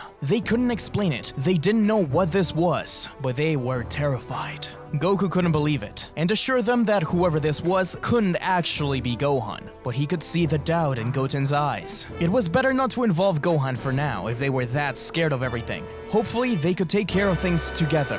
And so, the team went together to the future. Once there, they met up with future Bulma. She was extremely happy to see Vegeta and hugged him tightly, but there was no time for this reunion, even though she did sneak in a little kiss. Trunks laughed at the situation, telling him that he was gonna tell on him with his past mom. But through the small glimmer of light, a blast came crashing down. It was indeed Gohan Black. Vegeta and Goku told her to get her away from here. They were going to have to fight, but instantly they knew that they were outclassed. Because although together they could hold their own, Gohan Black was hiding more power, and above that, he had an accomplice with him, someone that declared himself to be Zamasu. Even their new Ozaru-like state meant nothing to them, and Super Saiyan 2 was failing them. It seemed like no matter what they did, Zamasu was okay every single time. Was he regenerating, or was it worse? Goku's back hits the wall as he's stabbed through the chest. He looks at his own son's face as he laughs at him. Goku can't help but caress Gohan's face for a second, but Vegeta needed to do something. Goku could die if they don't act. Thinking quickly, Vegeta launched an artificial moon up to the sky, something he hasn't done in many years. They're all surprised by it, as Goku looks up, his heart skipping a beat, transforming into an Ozaru. Vegeta likewise transforms too. Zamasu and Gohan Black are pushed away. The sheer size and unpredictable power of the Ozaru kept them at bay for now, but they realized that Goku in particular was going berserk. He was attacking everything in his path, no matter if they were enemies or good guys. Vegeta was much more in control, so much so that his Golden Ozaru is able to push Zamasu back for a second, allowing time for what little civilians remained to escape. Goten and Trunks try to calm down Goku as he foolishly tries to destroy Earth. Vegeta isn't sure what to do, watching this brand new Earth struggle to keep itself together, watching his son battle, watching as Kakarot loses control, and watching as Gohan Black soils the good name of the Saiyans. Something sparks within him like never before. Vegeta begins to shrink in size, an explosion of power that distracts Black and gives Trunks a chance to escape. As the smoke cleared, Vegeta looked up with a smirk. This was the power him and Kakarot had been training for. Now it was time to show it off. Vegeta reappeared before Black, pummeling him to the ground as Goku begins to fire more and more mouth blasts. Black was surprised by this new form. It was unlike anything any other Saiyan had shown off. Even so, at this rate, Kakarot would just destroy the planet. But Vegeta continued to use Goku to his advantage, forcing Gohan Black into the line of fire. Black was actually being pushed off, but they couldn't keep up at this rate. Even with Vegeta's massive power-up, Zamasu was still immortal. They had to figure something else out. Vegeta yelled at Goten and Trunks to keep trying and help Kakarot, who actually seemed to respond to something, Vegeta's power. His jump into Super Saiyan 4 caught the attention of Goku and excited him. He just needed to gain control now. Goten and Trunks dodged and weaved away from the attacks, but he starts to slow down once night comes. The full moon at display. Both Vegeta and Goku felt stronger, but Goku paused to look at the moon.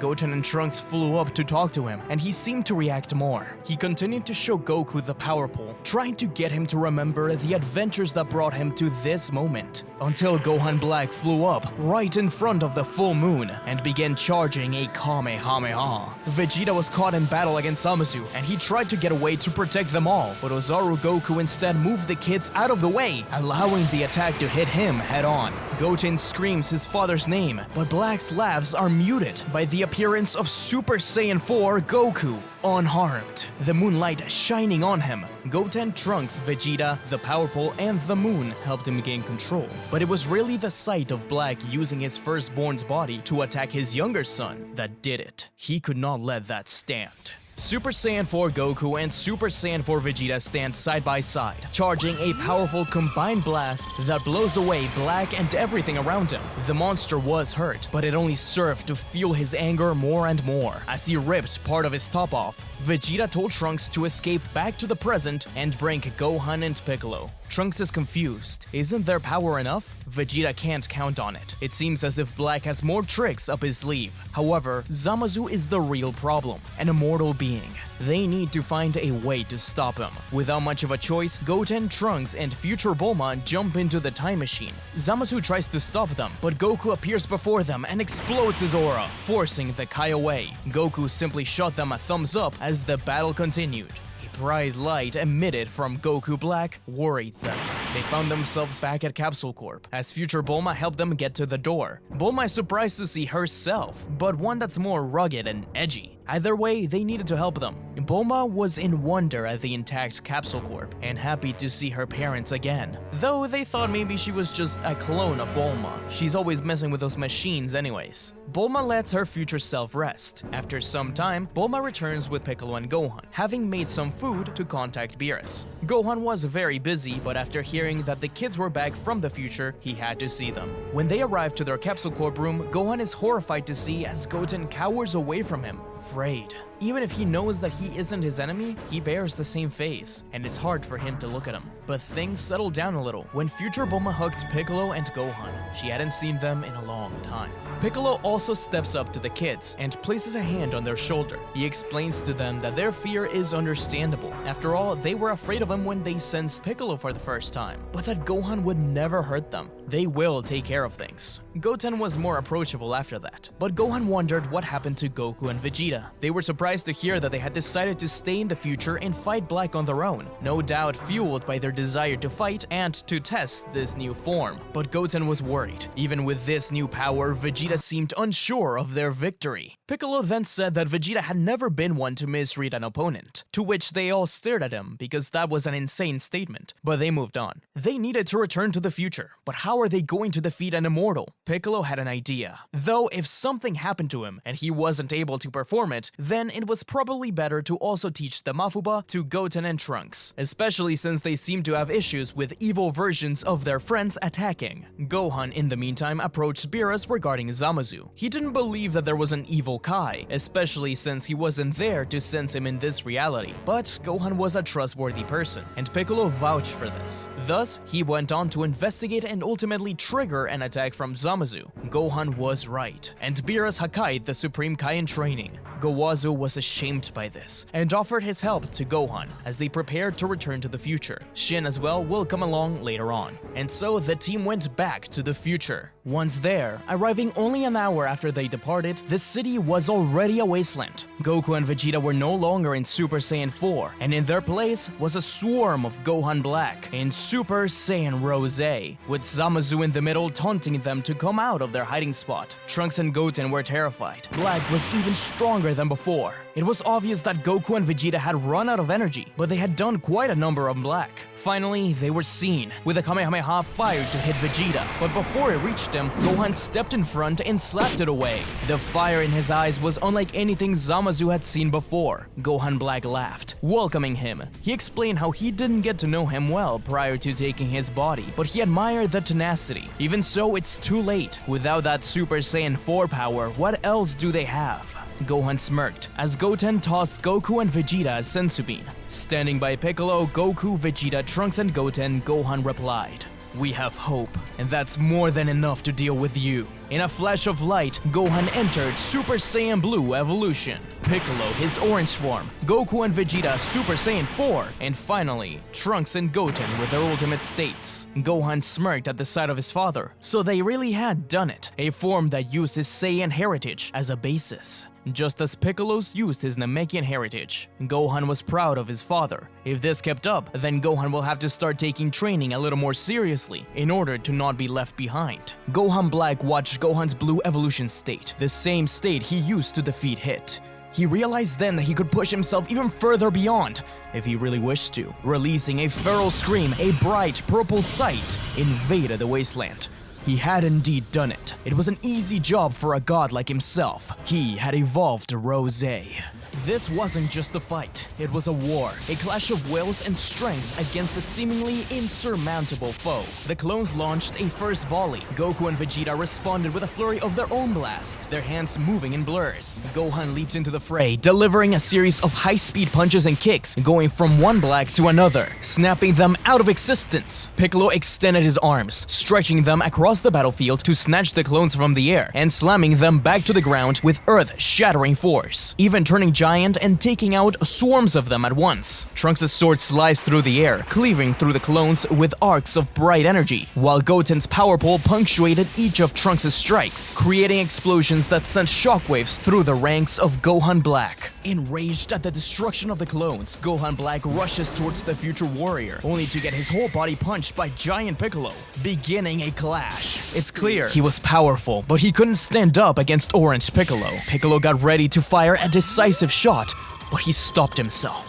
The fear Black had behind those eyes, that very second, reminded him of the boy he trained all those years ago. That was the chance Black needed. Truly, Gohan was Piccolo's biggest weakness, firing spikes into his body as several clones burst towards him and fired their own. Gohan Black continued to torture Piccolo until a kick came flying into him to knock him away. It was Gohan, as he told his master not to worry. He won't let him get hurt any longer. Piccolo thanked Gohan, though that attack did quite a number on him. He looked up to Zamasu, who was looking down at them all. He was the real problem here. Zamasu stayed behind them in battle. Zamasu thought it was perhaps time to use their trump card. Piccolo was thinking the same thing. Black is just a distraction from getting rid of Zamasu. He yelled at them to ready up. Goku and Vegeta clear their path with a Kamehameha times 10 and a final shine attack, leaving it clear as Piccolo screamed out the Mafuba incantation. But at the same time, Zamasu took off his Potara. Zamazu's body was being pulled one way by the Potara and another by Piccolo's Mafuba. The Immortal was in pain as Piccolo struggled to pull him back. The Potara's pull was too strong. Black, recognizing the attack would surely trap them both if the Potara pulled him towards them, tried to keep himself back, but Black was sent towards the Mafuba. Goten and Trunks cheered. It seemed like they had won, but right before reaching Zamasu, Black fired blasts indiscriminately until one finally destroyed the Mafuba jar. The seal flapped in the wind, but a bright light remained as the merged Zamasu was born. It all seemed hopeless as Goten grabbed onto the shield, looking at it with sadness. Then back up to Zamasu. It truly was over. They got ready to continue, but a lightning blast struck down the middle of the group, sending them scattering across the field. That was when Shin and Gowazu appeared, just as they had promised. They couldn't believe that power, and Gowazu was surprised to see them being forced to use the Potara. That's when Goku perked up. The Potara? Those things Zamasu used? What if they used it instead? Gohan and Piccolo were fighting against Zamasu, who caught their fist with his hands, though his left arm began to break apart and melt down. Gohan was grossed out, and Zamasu was able to force them back, grabbing them by the neck and slamming them into the ground, choking them. He declared victory once and for all, but as Piccolo blinked out of orange, something cut clean through both of Zamasu's arms. The god screamed in pain, stepping back, a figure landing before them. Zamasu sped at the ground as he regenerated his arms. A fusion between mortals. Disgusting. But Vegito simply looked at him with a smirk. Gohan and Piccolo shared glances. So this is the kind of power Goku and Vegeta could reach. With a battle cry that split the heavens, Vegito launched himself at Zamasu. His speed was a blur to the mortal eye. He was a true force of nature, weaving through Zamasu's onslaught, each step bringing him closer to Zamasu. Their fists collided in power, creating shockwaves. Each strike is calculated to exploit Zamasu's weakness. weakness. It was clear to Gohan, even if he had surpassed his father in power, he was a battle genius, rivaled only by Vegeta and Piccolo. He still had a lot to learn. Zamasu had a realization that he was being outmatched by Immortal Fusion, and that was a bitter pill to swallow. His frustration was growing further and further. Goten and Trunks were excited, thinking that Vegito could kill Zamasu, but Gohan interrupted them. No, he was still immortal. Those attacks mean nothing in the grand scheme of things. Goten looked down at the seal in his hands, holding on to his power pole. This was the last thing he had from his family in the future, but perhaps it could save them.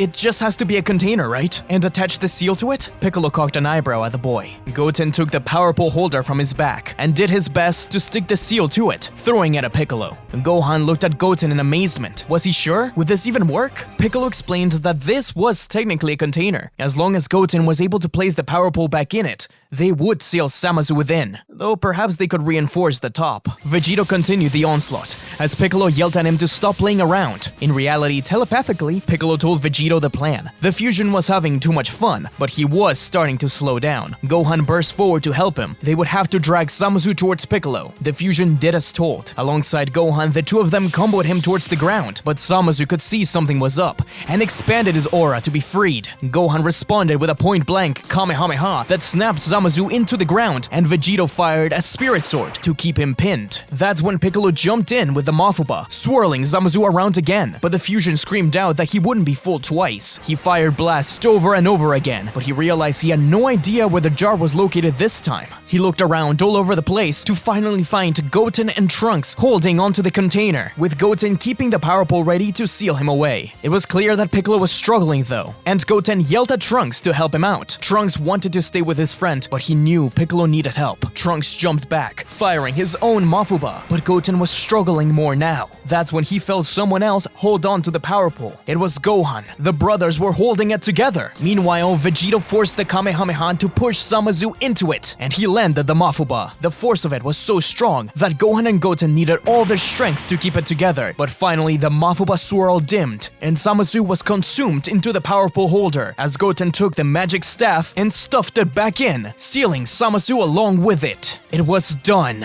The Z fighters gather around the power pole. It was still shaking, and it seemed like there was some energy sipping out. Trunks took off his bandana and wrapped it around tightly to seal it shut. They won't be able to use this power pole any longer, and there was a tinge of sadness in the air from Goten, but it was worth it for the sake of New Earth. They could rest for now, as galactic patrol ships descended, bringing back the very residents of New Earth. It would be a tough job, but with heroes like Goten and Trunks, then surely Earth is in good hands. The team returned to the present, where they met Lord Beerus. He was very upset about all of this, and tells the kids that they're not allowed to travel nilly-willy anymore. As he kept yelling at them, Goku took the power pole and gifted it to Beerus as an apology. Beerus looked at it in confusion. This was full of godly power. He was wondering what it was, but that wouldn't be enough. They were in serious trouble. Lord Beerus, Goten and Trunks also agreed to stay a bit longer so they can join the Tournament of Power. They'll go right back home afterwards. Is that so? Huh. Fine, but only because I'm afraid you'd choose that Yamcha boy instead. I expect you to come train soon. Goodbye. Beerus disappeared with Whis, leaving everyone confused as to what was wrong with Yamcha. At Beerus' planet, the god of destruction inspected the gift. What could be inside? You damn dirty Lord Beerus! Ah, that Goku. A sealing technique. Clever. So, I hear you killed future me, and that you're immortal. Yes, I am, and I'll bring forth the Zero Mortals plan. Oh, I see. This is going to be fun. No, don't try to run. I can seal you right back in if I need to. And so, Beerus got a workout partner, whom he would just seal over and over again. But he knew his fun wouldn't last. The Tournament of Power is coming up, and the team is hard at training at Beerus' planet. The team is composed of Goku, Vegeta, Gohan, Piccolo, Future Goten, Future Trunks, 18, 17, 16, and Granola. Goku and Vegeta had been working on training their Super Saiyan 4 forms, a state which Granola didn't like. They looked too much like Ozaru. This is actually why he tried his hardest to get to their level, so he could easily belt them on. Granola had continued to be a bounty hunter, while also training on the side side. When Gohan asked him to join, Granola wasn't so sure. He had already been to the Universe 6 tournament, but after hearing that he would get a chance to fight the Universe 6 Saiyans and train with everyone else, he was in. The androids continued to live peacefully on their island. This same island Krillin and Goku trained in many years ago when they were kids. Krillin and 18 lived together, alongside her brothers. Krillin was invited to the tournament at first, but realized that he needed someone to take care of Marin, Kid Goten, and Trunks, so he would stay behind, wishing them all luck. And so, training at Beerus' planet began. It was really bothersome for him. He didn't want all these people here. He had enough with Goku and Vegeta, but Gohan pleaded with him and withered him down. Still, they were really impressive. Since there's no second Omni King, there is no exhibition match, so they'll have more time to train. Gohan and Piccolo have been leaders for years, so Gohan is chosen to lead the charge, even if he isn't the smartest when it comes to fighting just yet. He has a long way to go. Goku and Piccolo will help everyone along the way. Goku and Vegeta especially enjoy their Super Saiyan 4 forms, but it was hard to keep up with Gohan and Piccolo still. This new state was helping them adapt faster, but they knew it wouldn't be enough. They would constantly go in and out of the Room of Spirit in time, trying to unlock this form's secrets, but to no avail, or so Gohan and Piccolo would think. Finally, the day of the tournament arrives, and the crowd is bustling with energy. Saonel and Pirina, the Namekians from Universe 6, lock eyes with Piccolo. Right away, Piccolo can tell that Saonel had changed, and he was definitely stronger than before. The Universe 6 Saiyans, likewise, lock eyes with Goku, Vegeta, and Granola. The Grand Priest announces the commencement of the tournament, and instantly, from the start, Granola takes a knee and fires a dozen blasts in a matter of milliseconds, each to an enemy's vital points, knocking them out or out of bounds right from the start. The only one who wasn't hit was Jiren, whose incredible aura stops the blast before it touches him. The fights erupt in mayhem, with the androids facing off against the trio the Dangers: Goku versus Caulifla, Kale versus Granola, Kaba versus Vegeta, and the kids versus the Kamikaze Fireballs. Gohan and Piccolo rushed down towards the Namekians, but the path was interrupted by Hit, who sought to challenge Gohan again. Hit's development of his time prison is impressive, and Gohan actually struggles against it a lot. Even his blue state isn't able to easily escape it, until he explodes into Super Saiyan Blue evolution, showing everyone, including Hit, how much he had changed. Even so, Hit's attacks hit harder than ever before, as he had been training ever since his defeat at the tournament, and he had traveled to planets such as Sadala to understand the Saiyans and how they worked. But still, Gohan had tricks up his sleeve. As Kale battled Granola, and this Aurelian realized that this girl was unlike any he knew. She was so quiet and polite. He actually felt a little bad fighting her. That was until she exploded in power and rammed through him, nearly knocking him off of the arena by surprise, but saved by Piccolo. Gohan took the rampaging Kale as an opportunity to defend himself against Hit. As he was close to knocking him out of the arena, Gohan watched how Kale moved and placed the two of them in such a way that as Hit was about to strike him down, Kale burst right through him and gave Gohan a chance to escape. Meanwhile, while Granola pulled himself back up, he meets face to face with Frost. He knew about his evil, and it reminded him of Frieza. Obviously, he wouldn't be able to get revenge on Frieza for what he did to his people, but perhaps he could at least avenge those Frost had hurt. It was a hard-fought final battle, as Granola is pushed to his very limit and beyond it. Frost himself had developed his forms since the last time they saw each other, actually training for a little bit. For a second, it seems like Frost actually manages to knock Granola out of the arena, but as he falls, Granola manages to turn around and fire a shot right in the middle of his head crystal, knocking Frost off balance and taking him down with him. Because of the shots at the start, in this one, Granola is the one character to knock the most people out. Piccolo and the Universe 6 Namekians have an incredible fight, as they have gotten much stronger. Piccolo is happy to see another Namekian warrior, though he wonders if their power will be enough this time. Piccolo is surprised to see their potential unleashed state is refined, and he may have some issues, as instead of having themselves fuse with many more Namekians, they focused on honing their skills in this potential unleashed form. Though Pirina is a powerful foe, Saonel tells him to leave Piccolo to him, surprising everyone as the sight of the Agisa tree extended behind him and burst into his orange state. Piccolo was proud. The two Namekians rushed at each other, hulking beasts, clashing fists, and creating shockwaves that knocked several other foes off of the arena. But as the fighters dwindled down,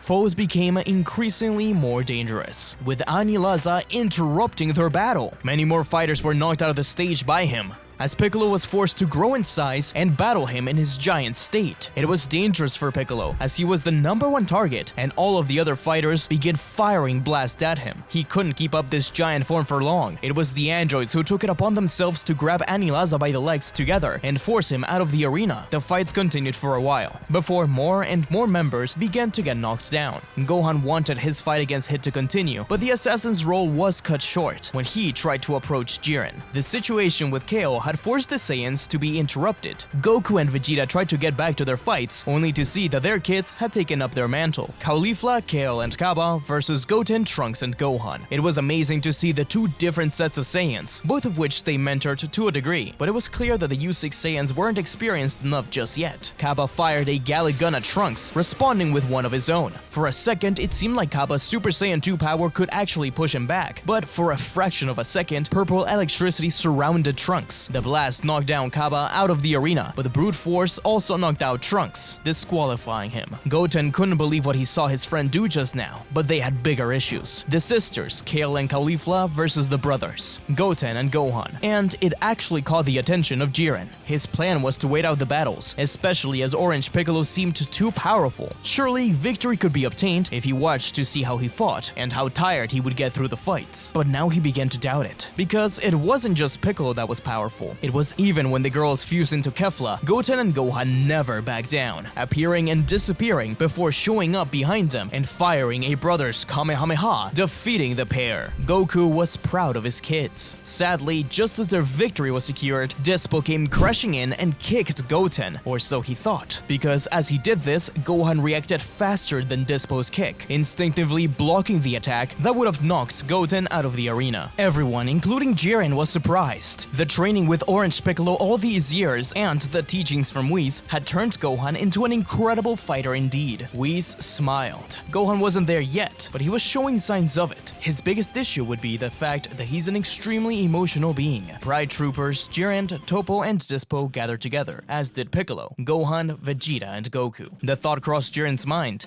that perhaps he had underestimated the fighters, but they were having a bit of issues against the others, were they not? Or perhaps they were simply conserving energy. The Pride Troopers began to take slow steps forward, as did the Universe 7 team. In a flash, Piccolo burst back into Orange and clashed against Jiren, while Gohan faced Despo and Goku fought Toppo alongside Vegeta. Jiren and Piccolo's clash was incredible, as the arena was destroyed around them. But every time Jiren rose his power, Piccolo did the same. They kept on one-upping each other over and over again, with Jiren's top being burnt off by the intense aura of crimson color. Meanwhile, Toppo continued to face off against the two older Saiyans. They were getting pushed to the edge, but they were also keeping up with Toppo, who was getting extremely frustrated at the Saiyans. It got to the point where Toppo actually had to use his God of Destruction power to battle them. He finally got his chance to push them all off and beat them to the ground. But Goku and Vegeta had something up their sleeve, a power they had been developing to break through the limits. Super Saiyan 4. It wasn't complete, but they hated having the exact same path. But Goku and Vegeta needed to show off this strength. While being beaten down, Goku and Vegeta's aura exploded,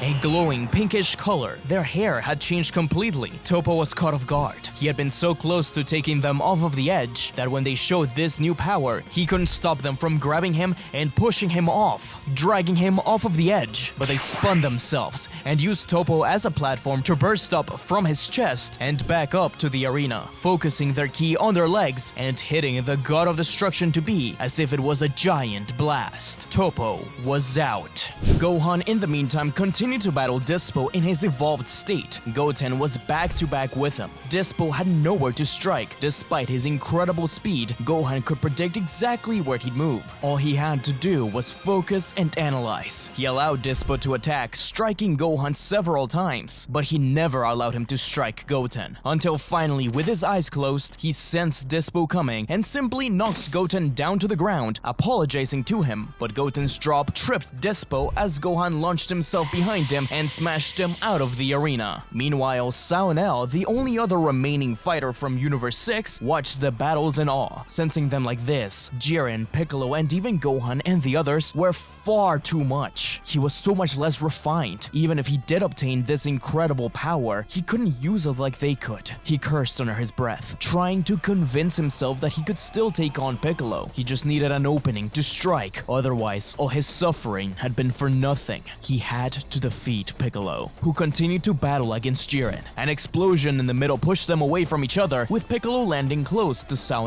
In a moment that surprised everyone, with a roar, the Universe 6 Namekian yelled out that their battle wasn't over yet. This caught Piccolo by surprise and annoyed Jiren. Piccolo was the only real challenge there, but he was getting on Jiren's nerves. Perhaps this was his chance to take out both Namekians together. He prepared a cue ball in the palm of his hand, but as soon as he was about to fire it, Gohan appeared and punched his arm up, making the blast go off into the distance as he declared himself to be his next challenge. However, Gohan had severely underestimated his opponent, as Jiren began to attack him relentlessly. But it was almost as if Gohan wasn't fighting back on purpose. Whis took a deep breath. Gohan was trying to use his instincts to move without thinking, a lesson Whis had tried to instill within him and the other Saiyans a long time ago, but it wasn't working. He couldn't do it, to the point where Jiren continued to beat him into the ground over and over again. Suddenly, as Jiren struck him one last time, Gohan could hear the cries of his friends and family, in particular Piccolo, while his arm dropped to the floor. He thought to himself, why can't I do it? Why can't I act on instinct? Why can't my mind be blank? At that second, his mind did indeed go blank, but it was uncomfortable.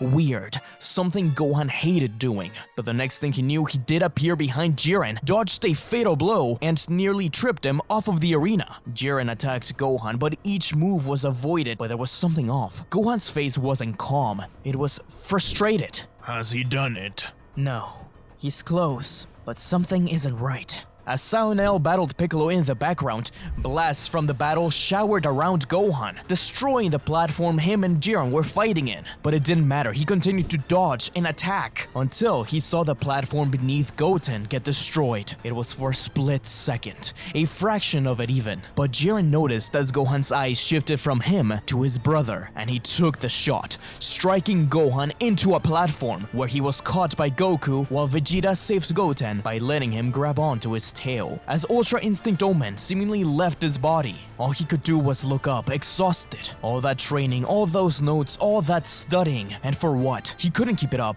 Goku told his son that he was proud, but that even though the power was impressive, it was like Gohan was walking on shoes 2 sizes too big, like the technique really wasn't his own. Gohan was upset at this. He had spent too much time on it for this to be the case. He would have to win without Ultra Instinct. Whis leaned back on his chair, watching the Saiyans discuss this. He knew Ultra Instinct appeared differently in everyone, but the way that technique manifested itself in the conventional way did not fit Gohan. It seemed like something Goku could use, but not him. Perhaps Gohan's path to Ultra Instinct was different from the traditional one. Jiren continued to take slow steps towards the now reunited Son family, who, led by Goku, screamed out a Kamehameha in unison.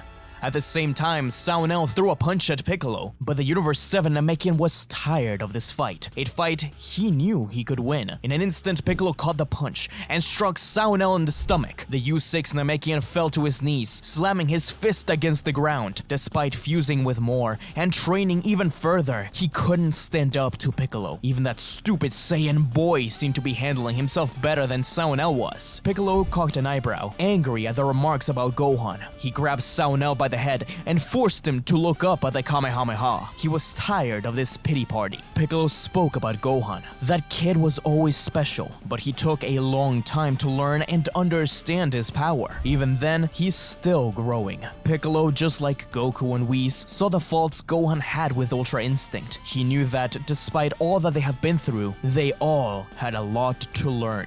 That is something Sao didn't seem to understand. It wasn't just about fusing with others. It wasn't about getting some orange state. It was about learning and understanding that power. Piccolo may be stronger than him now, but he believes Gohan could surpass him because he understands this principle. Because he's half human, half Saiyan, but has the heart of a Namekian. He then turned to look down at Sao. Has peace really made the Namekians of Universe 6 this soft? Or was the heart of the warrior clan still beating within him? Was he really ready to give up? He dropped him to the ground as Piccolo began to charge his ki. Sao gulped, but in a way, this actually excited him. He simply asked Piccolo one thing, to come visit Universe 6 one day and reignite that spark within him and the fellow Namekians. Piccolo smirked as Saunel burst his aura open too. At the same time, something incredible happened as Jiren dug his hands into the Kamehameha and pulled them apart, as if ripping the blast in two. The separate beams exploded in the distance. There was a stare down between Jiren and all of the other fighters, who reunited together. Champa was grossed out at seeing his last remaining fighter team up with his brother's fighters. But Zeno thought it was really cool. Jiren wasn't just going to stand around while they talked. Bursting forward towards them, Goku and Vegeta jumped forward, grabbing Jiren by either arm, but he was a cannonball, and they couldn't hold him down forever. Jiren expanded his aura, pushing them both off, but behind them were Goten and Gohan, charging their final blast. Jiren reacted quickly, with a powerful stare that exploded the ground beneath them, knocking them out of the ring, with Gohan hanging by the edge. Jiren was about to burst through the two Namekians, but he suddenly stopped as Goku and Vegeta jumped at him again, grabbing him by the arms, digging their heels into the ground. At the same time, Saunel and Piccolo exploded forward, the imagery of Super Shenron behind them, punching Jiren together and carrying all of the group out of bounds. Still, Jiren's aura was flaring. They were millimeters away from taking him down, but just as it seemed all was lost, Piccolo smirked, saying that it was fun to limit himself like this, to use power specifically for a tournament. But now he had to show off his real strength. His aura exploded, pushing not only Jiren out of the arena, but all of the other fighters, including himself. There was nothing left of the stage except for a small section in the middle. Gohan was hanging by it and pulled himself up. The fighters that were knocked out of the ring reappeared in the stands as Jiren finally understood the way the various fighters put their trust in Piccolo, even the Universe 6 Namekian. Perhaps trust could be achieved beyond just teammates. It could be a multiversal idea. Beerus got ready to say goodbye to Champa, but the fat cat didn't disappear. Instead, Gohan turned to see that Saunel remained in the stage. The two began to round each other. Gohan was tired. Tapping into Ultra Instinct like that took a lot out of him, but he was ready for a fight. Saunel simply looked at him, then back at Champa. Son Gohan, right? Piccolo said you were half Saiyan, with the heart of a Namekian warrior. Is that true? Eh? He said that? Well, If that's the case, then I trust you know what wish to make. yeah, of course. Universe 7 is full of surprises. Well then, Son Gohan, prove yourself. The two fighters clashed overhead one last hurrah. Piccolo and Goku were proud and nostalgic as they recalled when they had their last battle at the World Tournament stage. It's clear that Saunel's power is incredible, but he can't keep up his orange form for long. It's brand new to him, while Gohan had mastered his blue form to perfection, pushing it even further thanks to Piccolo and Whis. Even with the handicap of the battles and the Ultra Instinct, Gohan was incredible because he analyzed his opponent, because he thought exactly of how they would fight. As Saunel fired a blast with all his remaining power at Gohan and the smoke dissipated, Gohan was gone. Saunel celebrated. He knew he was gonna make the right wish, but he had won. That's when he turned back, and he realized that Universe 7 was still there. He looked around for Gohan, but it was too late as Gohan was coming down at extreme speed, his aura changing from blue to that strange silver and white color, with sparkles of blue electricity. To Saunel, it seemed immediate, but to Gohan, it felt like an eternity. As he tried to analyze every single possible way Saunel could escape this, finding his opening and striking him in the chest. Universe 7 had won, with the Grand Priest declaring the winner. But then he realized something. Gohan was holding on to Saunel's arm. Heart of a Namekian warrior, huh? Why don't you say we win this together then? Zeno was in shock, but he clapped loudly at the sportsmanship. The Grand Priest allowed it with a big smile. The Super Dragon Ball swirled around them. The twin universes, 6 and 7, a Namekian and a Saiyan. Together, they made the wish to restore all of the erased universes. As Jiren returned and saw the last two victors, trust could really break through the barriers of the universes. Saunel asked Piccolo to join him at Universe 6 soon after the Tournament of Power, and Piccolo agrees. Gohan was excited to get back to Videl, as they had a date, and he had a lot of work on his thesis to do, and a lot more notes to write down in his journal about Ultra Instinct, and they returned to Earth. Beerus thanked Trunks and Goten for their hard work, but it was time for them to return to the future. It was a tearful goodbye, but they were thankful for all the good times along the way. Kid Trunks and Kid Goten promised to make them proud. Prior to leaving, however, Beerus had a thank you gift to Goten. He handed him the power pole, and Trunks the bandana. What happened to Zamasu? Beerus smirked, as Whis' staff lit up with Samus's face knocking against the glass. He's my training partner now. You Saiyans are evolving too fast. Goten cried tears of joy as Goku, Gohan, Chi-Chi, Bulma, and Vegeta all said one final goodbye. They had a lot of work left to do in the future. Gohan held on to his notebook. He had a lot of work left to do in the present. Gohan and Piccolo had gone off to planet Namek in Universe 6, picking up the U6 Saiyans along the way. Namek was a beautiful planet with large cities, as they never had the drought that nearly destroyed their race like Universe 7. Still, there were plants everywhere. Kaba and Kale liked it, while Caulifla was just excited for the fight. Saunel and Pirina had brought many more Namekians with them. They seemed to be a little confused, rather than intrigued, as Piccolo tried to explain how their warrior clan should have a fire within them, but most of them saw it as cheap tricks. It seemed like peace had made them far too soft. But Saunel told everyone to listen closely, as Piccolo continued to tell stories of his adventures to his people. They had no idea they could accomplish such things. They thought only someone like Saunel could. They were also surprised to hear that he was an evil being long ago. But that friendship with the Saiyans and the humans changed him, and that perhaps living in isolation isn't the right thing for Namekians to do. How can they hope to improve if they have no contact with other cultures? Meanwhile, Gohan supervised the fight between the U6 Saiyans. They were great.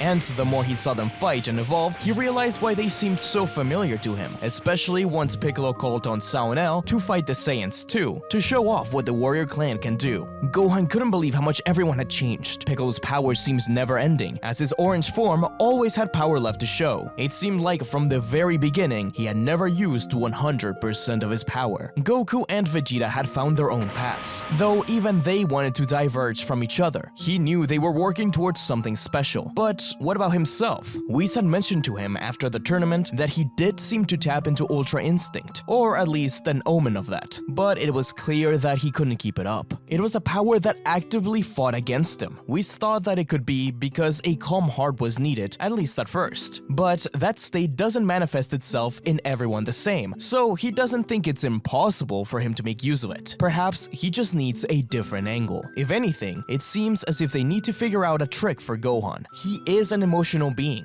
and the form, in the way that Goku uses it through the original story, wouldn't fit him exactly well. So Gohan has taken it upon himself to do what he can the best: study the form in and out. In theory, he understands it very well, as he has a notebook full of notes just about Ultra Instinct, analyzing how Whis moves and even Vados. But every day he continues to fear that maybe this really isn't for him. On the pages of his notes, he has written, Ultra Instinct, no thoughts, just instinct. Looking at it over and over again. How could he ever hope to get to that if all he ever did was think? Piccolo, on the other hand, continued to evolve his orange state. He had spent more time in Universe 7's planet Namek, learning from his own culture and figuring out techniques based on his roots. It's the reason why he's been using his stretchy arms as well as his giant form. It's things like that which made his form unique. He was still the strongest of them all, but they were catching up. Gohan began to notice in the way they all moved that it seemed like the fighters from Universe 6 were reflections of fighters in Universe 7. At first he thought this was ridiculous, but then he remembered these were twin universes: Goku and Caulifla, Vegeta and Kaba, Saunel and Piccolo.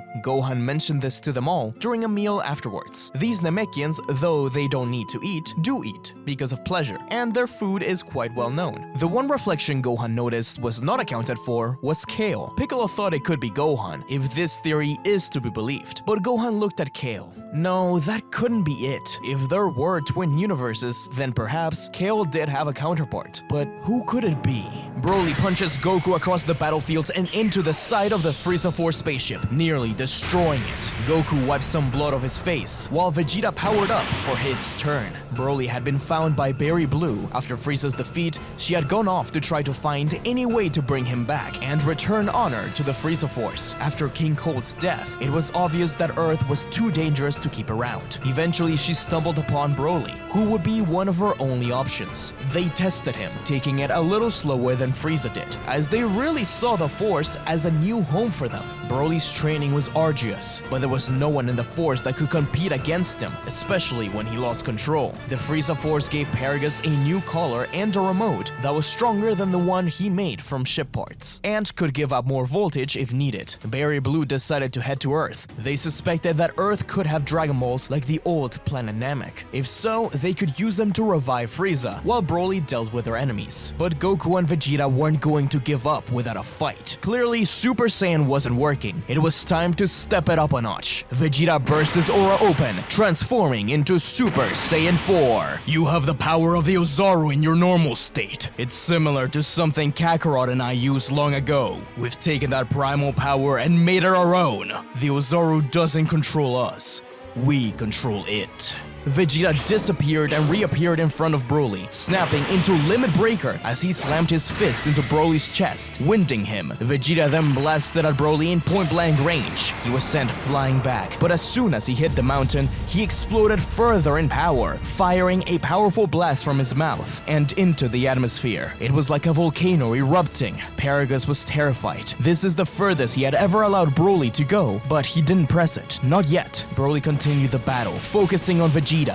This actually surprised him. Broly was evolving with each punch and kick, to the point where Vegeta began kind of coaching him because he wanted a raw Saiyan challenge. Goku was a bit worried. At this rate, Broly could get out of hand. In fact, it seemed like just that was about to happen when Vegeta kept on taunting Broly until he fired a giant blaster towards Vegeta. He tried to evade it, but it followed him. The prince had no option but to defend himself against it. As the blast destroyed mountains, fire began to erupt below them. Paragus had to press the button. He had to. Otherwise, they would all die. His trigger finger was itching, but Barry Blue told him to wait a second and watch. As the blast dissipated, Vegeta fell to one knee, hurt, but not out of the running. He looked up to see that Broly was stopped dead in his tracks by Super Saiyan 4 Goku. He was using a Godbind to immobilize Broly. Paragus kept his finger right over the button, but began to relax. If Broly did calm down, then they could leave. Surely the Frieza Force had more resources for him to control his power and eventually defeat Vegeta. You're enjoying this, aren't you? Fighting. We can help you. We can teach you more. Just imagine this power you have now. The Ozaru within you. All you need is your tail back and Super Saiyan. Then we can grow stronger together. You and your dad can live here. What do you say? I promise that Vegeta has... The sound of Vegeta's name triggered Broly, who was in fact listening. He did enjoy it. He did want to grow. But the things he had heard about Vegeta over the years, the anger he felt towards him because of his father. Even so, he believed what Goku was saying. He wanted to finish this fight as the restraints broke apart. Broly reached out, not with hatred, but with the adrenaline of a Saiyan, ready to blast Goku again as he stumbled back. But Paragus was too afraid. He was terrified and finally pressed the button. Goku's eyes shifted from ones of shock to worry. He tried to reach back to Broly, but the electricity shocked him too. There was little he could do. He couldn't save him. Who could do something like this? Vegeta looked around, finally spotting Paragus with the remote. How could he do this to his own son? He seemed to be gaining control for a moment. Was he that afraid of him? Without thinking, Vegeta fired a blast towards Paragus and Barry Blue. He knocked Paragus back into the foot of the ship, the remote still in his hand. But Broly was freed. Barry Blue was knocked to the side as well, cursing. Were the Dragon Balls worth all of this? Goku sighed, happy that Broly was okay. But as he turned back to look at him, he realized he was shaking with power. He was going to blow. His eyes were fixated on his father. Goku rushed backwards, grabbing Vegeta along the way as there was a huge explosion. Barry Blue couldn't believe what she was seeing. Was this the legendary Super Saiyan Frieza feared so much? Goku and Vegeta looked up. This power was unimaginable, but they could surely still take him on, right? Broly wasted no time in ramming through both of them. Every usual trick they tried wouldn't work. Even their tails were failing them to try and trip Broly or catch him off guard. Goku and Vegeta were forced into their limit break form again, but it simply ate through their energy. They were at the edge of something great. If Gohan was at the verge of his own Ultra Instinct, then they were at the verge of their own Ultra Form too. Broly continued to attack over and over again. Barry Blue retreated with the rest of the Frieza Force, leaving the unconscious Paragus on the snow. No matter what Goku and Vegeta did, they couldn't get out of his grasp, as at one one point, Broly even grabbed them both by the tail and swung them into the ground. Broly pulled back, fist roaring with energy, ready to strike down and defeat the pair. It was clear Goku and Vegeta were at their limits, the limits of the Saiyan race, of their own spirit. Broly was far too overwhelming. However, Goku thought of Vegeta, of how much they had grown thanks to each other. He couldn't allow himself to disappoint him now. Likewise, Vegeta thought the same. Their rivalry was eternal and universal, two beings breaking their limits and evolving past each other over and over again. This is a concept found within the essence of life. Goku and Vegeta's power was eternal because their rivalry was, from the very beginning when Zeno created the universe to now, the building blocks of life, a rivalry. As Broly is about to defeat them, their auras burst into a double helix of DNA and meet in the middle, showing brand new forms, two different evolutionary paths. Goku and Vegeta, their Ultra Saiyan forms, caught Broly's punches and pushed him back with such force that it triggered a sonic boom. Goku started to raise his ki again, beyond all of his capabilities. His aura was getting fiercer. In reality, Whis and Beerus had pointed them both in the right direction, though in different paths. I had to take a few steps back, finishing up what I had on my plate. Since Super Saiyan 4 is the power of the Super Saiyan and the Great Ape, I knew that if I wanted to pursue something stronger, I had to master Super Saiyan 2 first, and even 3. It was hard to get, and even harder to control, without all the rage, all the stress, entirely calm and under control, benefiting not only the 4th form, but allowing me to push further, to break my limits beyond. I realized that the art of peace and the art of war are one of the same. I guess you could say, Broly, the best defense is a good offense. The power of our Saiyan heritage, the Ultra Saiyan form. To make it easy, why don't we call this Super Saiyan 5. Vegeta smirked, a dark crimson aura engulfing the prince, as his power, strength, and endurance skyrocketed, looking more monstrous and primal than usual. He successfully managed to tap into the Ozaru once more, while still in his humanoid form, the opposite of Goku's approach. Vegeta roared, fueled by rage and excitement for battle. His Ultra Saiyan, his own Super Saiyan 5. In essence, this is Goku and Vegeta using Beerus's and Whis' teachings to create what would be something similar to Ultra Instinct and Ultra Ego, but using Super Saiyan 4 as a base to evolve upon it, instead of their actual base form, since Super Saiyan 4 itself brings the Saiyan to their fighting prime.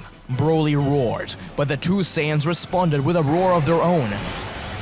3 great apes waking up Paragus. The fight was incredible, with Goku dodging in a way that gave Vegeta an opening to attack. It's just as we said in the anime. When working together, Vegeta and Goku could potentially surpass the gods. Vegeta evaded a punch from Broly, as Goku jumped over it and created a staff made out of pure ki, striking Broly over the head with it and rising back up along with Vegeta, punching Broly with a twin Ozaru punch to the sky. Goku appeared above him, firing a Kamehameha, forcing Broly to crash down, just as Vegeta fired his own ki ball to meet in the middle and defeat the monster. But Broly's aura erupted, dissipating the Kamehameha as he broke from his armor and dodged Vegeta's ki ball mid-air. But Vegeta reacted faster, making a fist with his hand. Burst open and mix! The ki ball expanded and exploded in energy, reaching Broly and hurting him greatly. Vegeta had used the artificial moon as a weapon. Broly was buried in the snow, and it all seemed over, as Goku and Vegeta descended down to look for him, but he rose again, with even more power than before.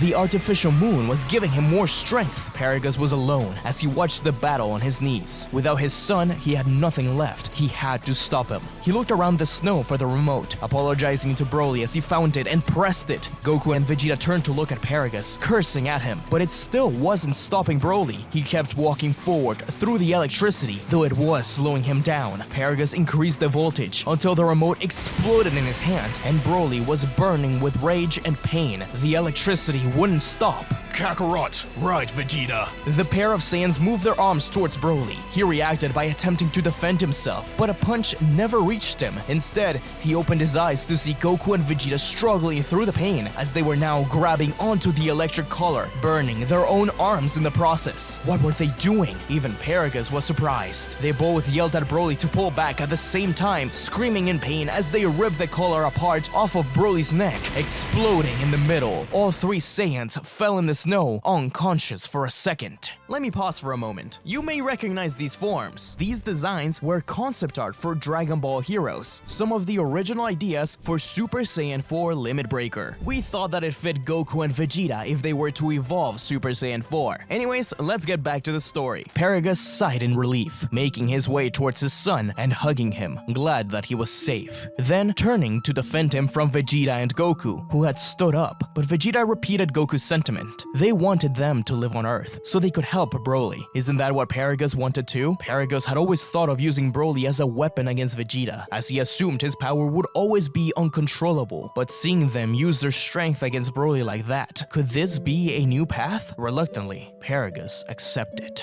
as Broly smiled at his father, telling him that he's tired and he doesn't want to fight anymore right now. Meanwhile, back at Universe 6, the Saiyans and the Namekians were beaten and tired from fighting. It really seemed like that Orange State was just the strongest as of now, but Saonel was done for. The only ones that were still fighting were Gohan and Piccolo, who seemed as if they were fighting for hours. In reality, this was Piccolo's way of celebrating with Gohan, who had recently found out that he would be a father. Gohan had really grown to appreciate fighting, more so than in the original story, as this is all happening earlier than in canon, so Gohan hadn't been as busy with work and instead had a chance to study and train. He never really stopped. He was fascinated by the idea of Ultra Instinct now, and his notebook rested with notes all about it. Gohan didn't know it yet, but his studies would help him achieve that goal, as he knew technically how the form worked in and out. And even as he fought Piccolo, there were glimpses of it, that silver aura sparking up, allowing Gohan to dodge, but it only lasted a few seconds. He could never keep it up. But Piccolo was determined to help his student. Maybe this approach to Ultra Instinct wasn't exactly for him, but no matter what, they would figure it out together. As unknown to them, as soon as they returned home, they had a new ally waiting for them.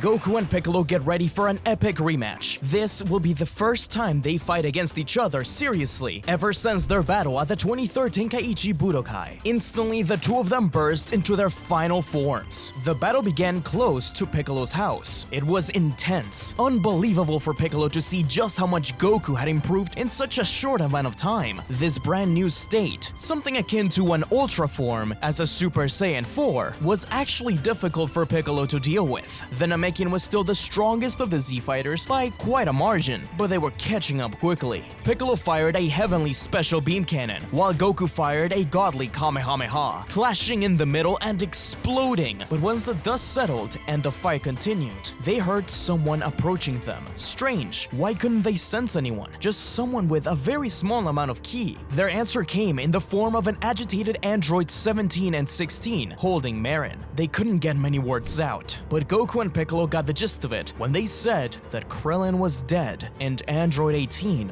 was absorbed. The severely hurt Android 16 began to explain. Early morning, before anyone woke up, a strange creature had broken into their house. Krillin and 18 were asleep when suddenly they heard screams. 18 was attacked by a monster that called himself Cell. Krillin, 16, and 17 did what they could to fight against him and get her back, but his power had increased massively. 18 told them to get Marin and escape, telling 17 that he was after him too, and he needed to escape. Now 17 and 16 were here with Marin. In reality, the Red Ribbon Army had found the Cell project near completion in the underground lab of Dr. Gero. Magenta decided to use this as the basis of a new special weapon. Hedo continued to alter him, adding more and more DNA from the present fighters. Cell, quote-unquote Max, was extremely powerful, but the Red Ribbon Army knew that he was missing part of his power, as Dr. Gero had left notes on him. They created the Gammas to assist him in the search for 17 and 18, as Cell promised a perfect world. While 17 explained everything, Gamma 1 and Gamma 2 appeared, bursting in.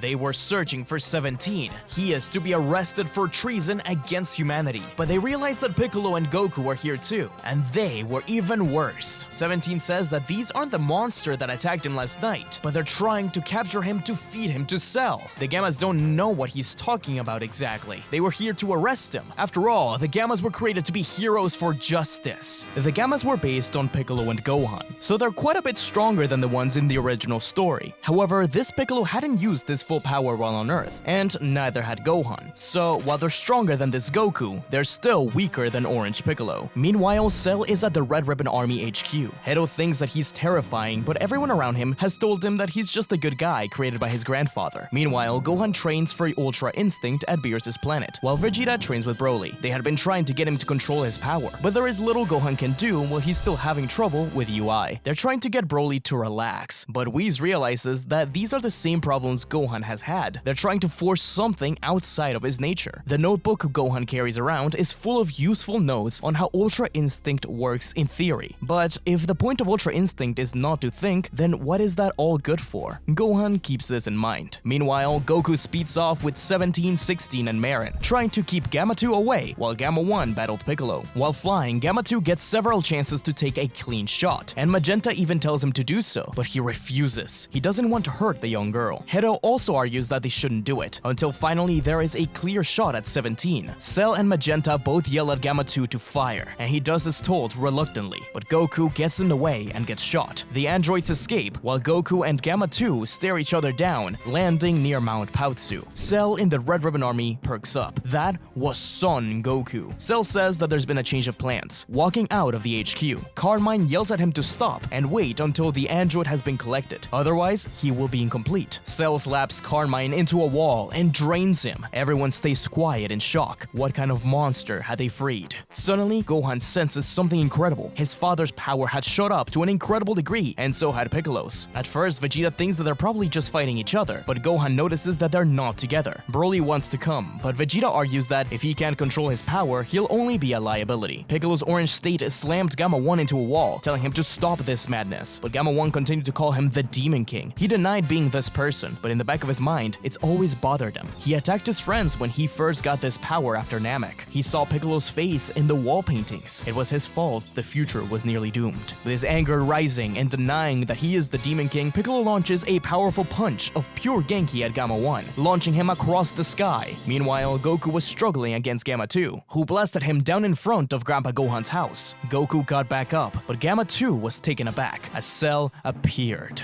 I'll take it from here. But Go find 17 and bring him to me. Gamma 2 froze as he watched Cell take slow steps towards Goku. He gulped and rushed off. Goku looked up to see the horrendous sight of Cell. He had dreamed about this situation for many years, slowly developing to be the ultimate challenge for Son Goku, but at this point, he wasn't his ultimate challenge. I don't even know who you are. But you knew my father, Dr. Gero.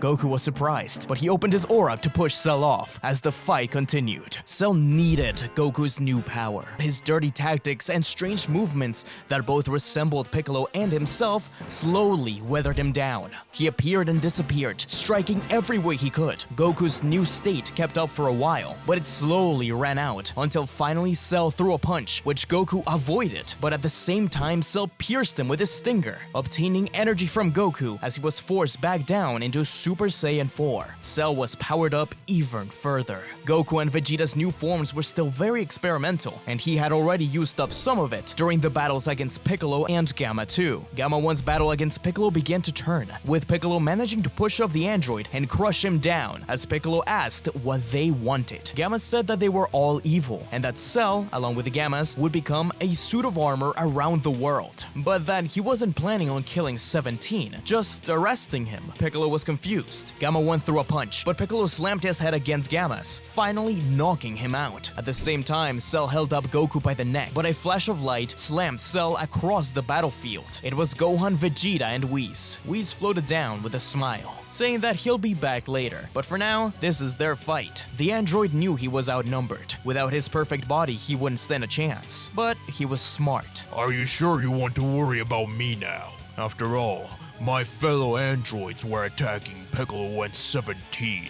17 and 16 had retreated to West City, where at least they could leave Marin at Capsule Corp with Goten and Trunks. But Goten realized that if these androids were fighting, then surely his father wouldn't be able to sense where he was in order to help. Goten, Trunks, and even Marin, with her limited ki training from her dad and mom, charged their ki to the max, alerting Vegeta to their location. Let me give you a hand. and punched Vegeta across the face. Cell then spun on his heel and released a potent solar flare that allowed him to scurry away. Vegeta was actually sent flying across the planet and towards West City, breaking through buildings and causing explosions through the city. Vegeta swore to kill him. He saw the Gamma fight in the distance, quickly bursting towards it, while 17 argued that the real heroes wouldn't have blasted someone holding a young girl, nor attacked a family while they slept. This made Gamma 2 question the actions of the Red Ribbon Army for a moment. He was sure that he wanted justice, but Cell, his twisted view of a perfect world, worried him. When Vegeta arrived, he ordered 17 to instead go defend the kids in Bulma, to take them far away. Gamma 2 rolled his eyes. He was tired of switching opponents. Why are they so dead set on defending the traitors? Oh wait, this was Vegeta, another alien invader. Vegeta transformed into his ultimate state and the fight resumed. It was clear that Gamma 2 had the upper hand at first, but having fought 17 and Goku had severely depleted his power. Meanwhile, Piccolo had arrived at Mount Paozu while carrying Gamma 1. He was clearly hurt, but not as much as Goku.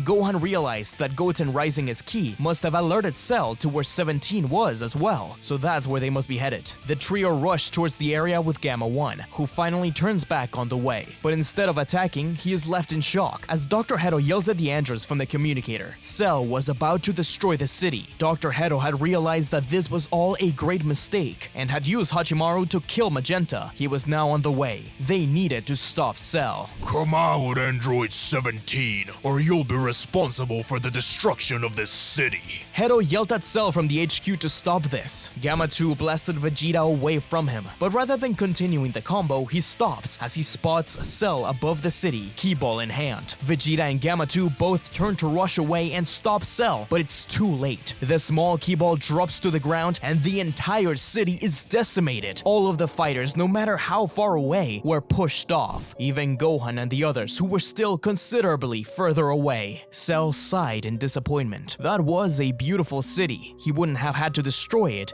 if 17 just gave himself up. Then Goku, Piccolo, and the others would be the only ones who would have to die. No civilians. Gamma 1 stood from the explosion, which Gohan had shielded the others away from. Gamma 1 realized that he had made a mistake. Reluctantly, he agreed to fight alongside the Z fighters. Further away, 17-16, Marin, Goten, Trunks, and Bulma all watched the explosions. Ash and tears began to drop as they realized that West City was gone. 17 cursed. If he gave himself up, would this all end? 16 told him not to talk like this. Krillin and 18 gave their lives up so they could live. Come on, 17. I know you're not weak enough to die like that. I will continue to destroy every city until you show up again. Cell pointed his hand outward, and with a single blast, that city far off exploded. Cell realized then that he could sense a set of fighters flying away. He couldn't sense the androids, but it seemed like they were with Goten and Trunks. He began their way while still blasting off various cities in order to try and corner them. Meanwhile, 17 sensed the deaths of millions. He decided that losing all these human and animal lives just wasn't worth it. He would have to give himself in, but he wouldn't do it without a fight. Goten and Trunks wanted to join him, but 17 told them to stay with Bulma instead, to protect Marin and 16. It was their responsibility to take them to the lookout. Without another word, he left them. Then, another blast shot outwards. This time, it passed over Gohan and the others. His heart skipped a beat. Judging by the trajectory of it, it was heading towards Satan's city. Without thinking, Gohan let go of his father and burst out to stop the blast. Thankfully, Gohan intercepted the blast right as it reached Satan's city, catching it and slowly pushing it back. He was forced into Super Saiyan Blue evolution to finally bounce it into the atmosphere, where it finally exploded. But Cell cocked an eyebrow when he saw the explosion. Looks like he needed to try again, releasing the last few blasts. They swooshed past 17 as he arrived before Cell. Looks like he finally came to his senses. His sacrifice will bring about a more beautiful and perfect world, one that can stop the likes of the Demon King and the Saiyans. 17 laughed. Piccolo and the others have always defended Earth, and they will continue to do so. For the animals, for the plants, for the humans. He was confident of that. Don't you see? Defending Earth is my duty. 17 rushed in one last time. Meanwhile, Gohan rushed down to find Pan and Videl. Gohan made sure that they were okay as he hugged them, but Videl pointed out that another blast was coming their way. He wouldn't be able to stop it this time, and he was sorry he had no time to find anyone else. He covered his family and rushed out of there as fast as possible. Satan's city was destroyed. Back with Cell, the there was nothing 17 could do. His power, after taking Goku's energy and absorbing 18, was too much. Finally, Goku and the others arrived, only to see a near-death 17 fighting for his life. Gamma 1 and Gamma 2 yelled at Cell to stop this madness, that this isn't something a hero would do, but Cell argues otherwise. A hero would rid the world of all these pests that have polluted the world. They wouldn't have to fear monsters like him, he said, pointing to Piccolo, the Demon King, who brought about more danger to the world than any other. Goku and Vegeta burst into Super Saiyan 4, while Piccolo transformed into Orange, but 17 yelled at them to just fire and kill him instead, that this is their chance to stop all of this. Goku and Piccolo weren't sure, but Vegeta takes the chance to fire a final shine attack just as he watches Cell appear behind 17, his tail opening and absorbing him. The giant explosion from the blast makes them wonder if they stopped Cell, but no. The burst of energy that was released created a key ball around Cell full of energy and electricity that collapsed the ocean beneath them, creating something of a vacuum. Natural disasters began to occur all over the world as Gohan protected his family. He rushed them to Dende's lookout, where at the very least they would be safe with Goten and the others. Cell admired himself, his perfect body, the ultimate being. Just like Earth, he was beautiful, eager to test this new power. The Gammas were the first to attack, but neither their blasters nor their punches could do anything against Cell. Cell spun, slicing his wings across the Gamma and creating slices through the sky to force them away. He followed suit as the rest of the Z-Fighters hurried to continue the fight. Goku and Vegeta did everything they could, combining their Kamehameha and Gallic Gun into one ultimate blast that managed to push Cell back for a second, but he revealed that he was just testing himself. He wasn't using his full power just yet. But while he explained this, Gohan appeared behind him, focusing his entire power to the palm of his hand and slicing across his body, actually cutting Cell in half. For a split second, it seemed like they won. Gohan panted, but Cell's legs spun and kicked him into the rubbles of the city. Strings of pink goo came out from the legs and attached onto the body, connecting them back up. Cell smirked. Thanks to Piccolo and Buu's DNA, I am unstoppable. Originally, I thought it was just the Saiyans and the Demon King, but I see now that it's all of humanity. The only innocents are the animals and the plants. I will be a hero for them. In a flash, he appeared in front of Super Saiyan 4 Goku and Vegeta, slamming them into the ground. He then appeared in front of Piccolo, but the Namekian actually reacted, avoiding the attack and firing a blast. Cell responded by swatting it away, and then blaming the Demon King once an island exploded. See? This monster will stop at nothing, he says. Clearly, he had brainwashed everyone. He expected this from the Saiyans, but not his android brothers. How shameful.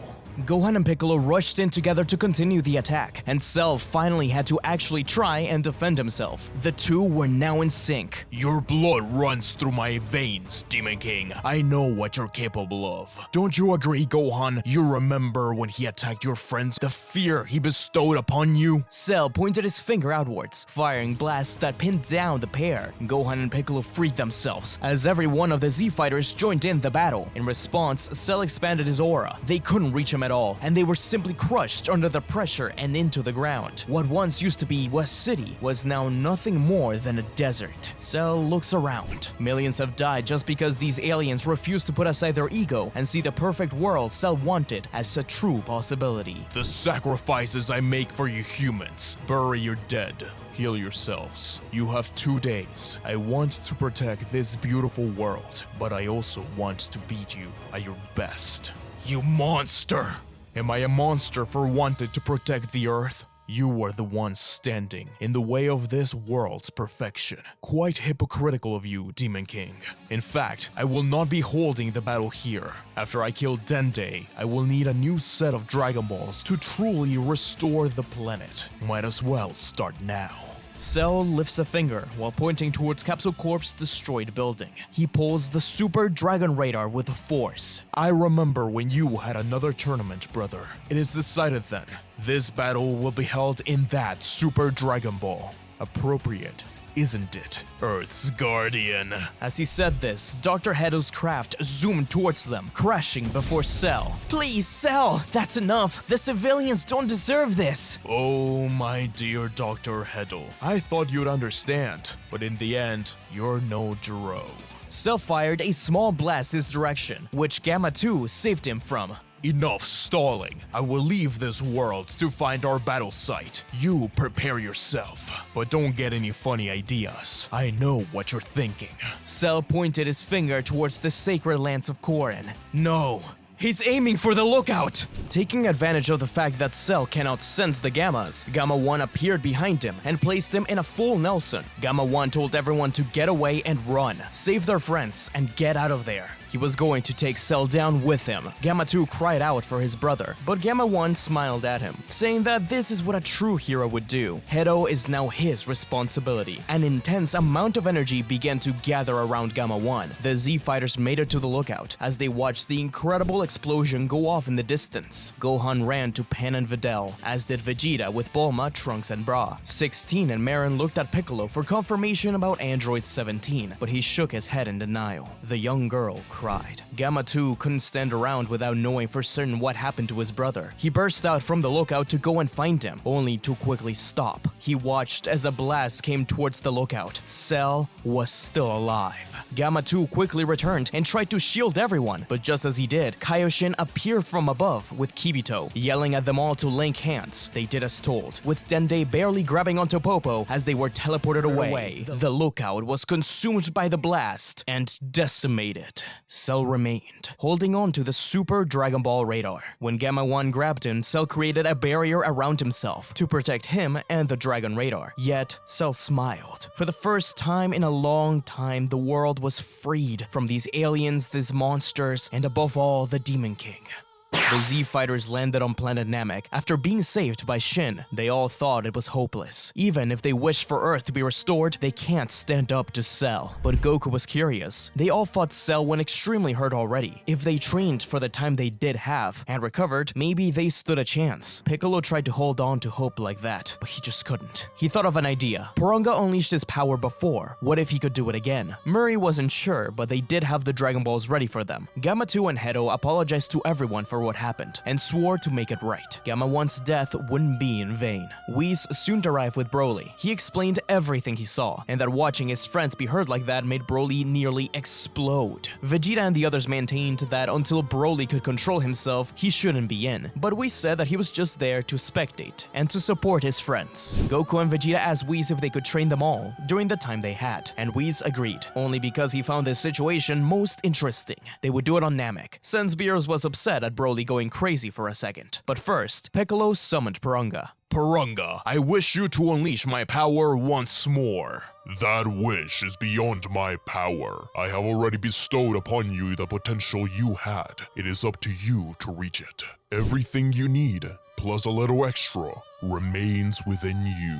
It was too dangerous to restore Earth now. With a regretful sigh, Murray dismissed Porunga. The Z-Fighters continued to train with Whis. Goku and Vegeta were sent off into his staff, where they had to battle against Zamasu. For once, he was actually glad to see different beings. Meanwhile, Gamma 2, Gohan, and Piccolo trained with Broly, and the training did prove to make them stronger. Thankfully, the Namekians healed them whenever they needed. Videl and Pan watched Gohan train diligently. Even in the downtime, he'd read all of the notes about Ultra Instinct. He was still trying to achieve it. He thought perhaps it could be the key to defeating Cell. It was a long shot, but it was worth a try. He was just glad to have his family with him. But Gohan noticed that Piccolo wasn't training with the others anymore. He had a suspicion that he knew where he would be. The half Saiyan made his way towards the cave. Piccolo sits, meditating before the cave painting. He knew now that this painting wasn't of Lord Slug, but of himself and maybe even Gohan. Still, there was a darkness about it. Cell had called him the Demon King over and over again, reminding him of all his mistakes. He tried to deny that he was that Demon King, but he couldn't deny the ruin that he'd brought Earth. Gohan sat down by his old master, who insisted that he was ready for battle. Even so, Gohan continued to annoy him about it. Eventually, Piccolo explained what was bothering him.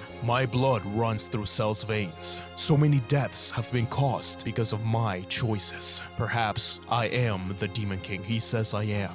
All of our blood runs through his veins, Mr. Piccolo. That's something we have to come to terms with. He is the worst of all of us put together. Cell is right about one thing. You are the Demon King. You are the reincarnation of him, and above all, you're my friend. Piccolo thought this was all corny, but Gohan often was. Even so, that was a part of his life he had long since suppressed. You think too much, Mr. Piccolo. We always figure things out. And you think too little. You're still that runt kid deep inside. But as they are about to walk out, a trio of mutated Namekians stood at the entrance. Piccolo cocks an eyebrow as the middle one steps up. Piccolo. When Lord Slug kidnapped us, we thought he had taken all that made us Namekian away. But you showed us otherwise. For that reason, we want to help you. Accept us as your tribute. Allow us to merge with you. The three Namekians kneeled before Piccolo. He was taken aback. These Namekians had their lives taken from them once before. He couldn't do it again. We are sure. Please. Piccolo placed a hand on his shoulder, telling him to stand up. I know what you're giving up, and I promise to return the favor. But I will not accept you as tribute, but as my brothers. The three Namekians merged with Piccolo in a bright light, electricity swarming around him. They had been powered up greatly by Lord Slug, so it was a significant increase. But would it be enough to defeat Cell? With a look towards the Z Fighters, Piccolo smiled. Ready? Ready. Oh, this is going to be the most amusing. Come on everyone, into the cube. Cell awaited at the center of the ring. The Super Dragon Ball had been converted by Cell into a battleground. Around the middle Dragon Ball, the other Super Dragon Balls floated. Welcome.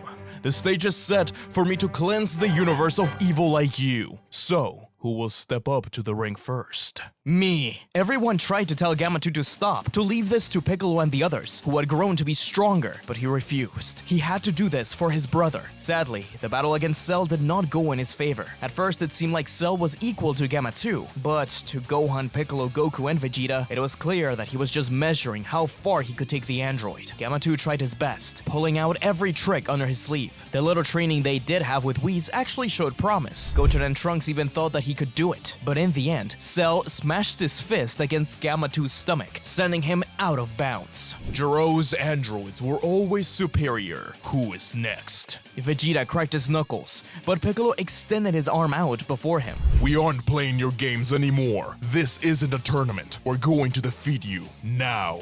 They all burst their auras in unison, rushing towards Cell. The whole team was impressive, especially Goku and Vegeta's new state, which Cell commended. Even so, every time they sliced part of him off, he would just regenerate. Cell wanted to save his full power for his most desired fight. All the spots on his body glowed orange. Gohan was in the middle of a struggle against Cell, and upon seeing this, Vegeta rushed in and appeared before the half Saiyan. Cell's spots fired orange blasts, drawing upon the power of Orange Piccolo. Gohan wouldn't have been able to dodge it in the position he was in, and Vegeta took the brunt of the attack, rendering his arm unusable. Everyone else was pushed away thanks to this. Gohan thanked Vegeta, who responded by saying not to thank him yet. It's clear his mind isn't where it should be. He needs to snap out of it and think only about the fight. But Cell's ki began to rise further and further. They all prepared themselves for an explosion which never came, as instead, from his tail, several smaller Cell Jr. creatures appeared. The creatures quickly snapped forward and spread out to the various fighters. Their power wasn't comparable to Cell's, but it was impressive enough for all the Z fighters to struggle. The only one who wasn't attacked by a Cell Jr. was Piccolo, whom Cell stared down. Well, brother, shall we begin? The battle to end the reign of the Demon King. I'm no Demon King, and this isn't your battle to win. Orange Piccolo and Perfect Cell meet in the middle of the ring, beginning the battle. The clash instantly rocks the other Super Dragon Balls. What's wrong, Piccolo? Show me the Namekian pride. You were doing better against Gamma 1.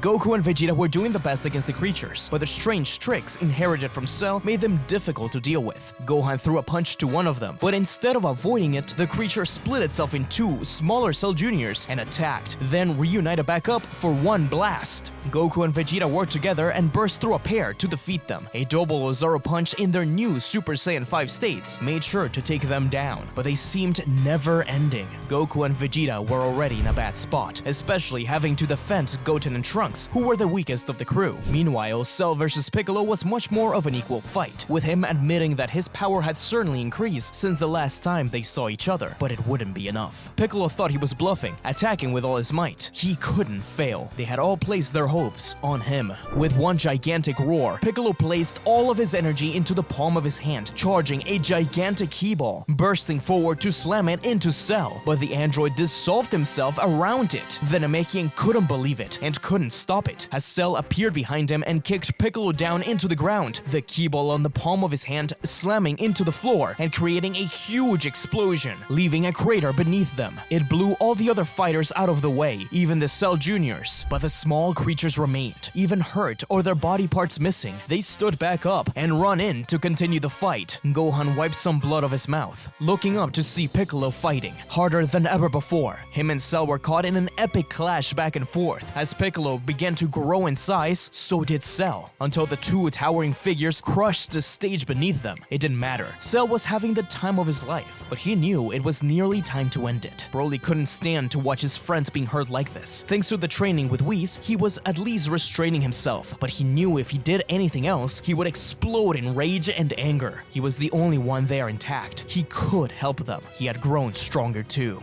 Broly turned to look at Whis. He couldn't stand it anymore. Whis didn't like it either, so he finally said, "You know you're holding back. I'll give you 3 minutes. Got that?"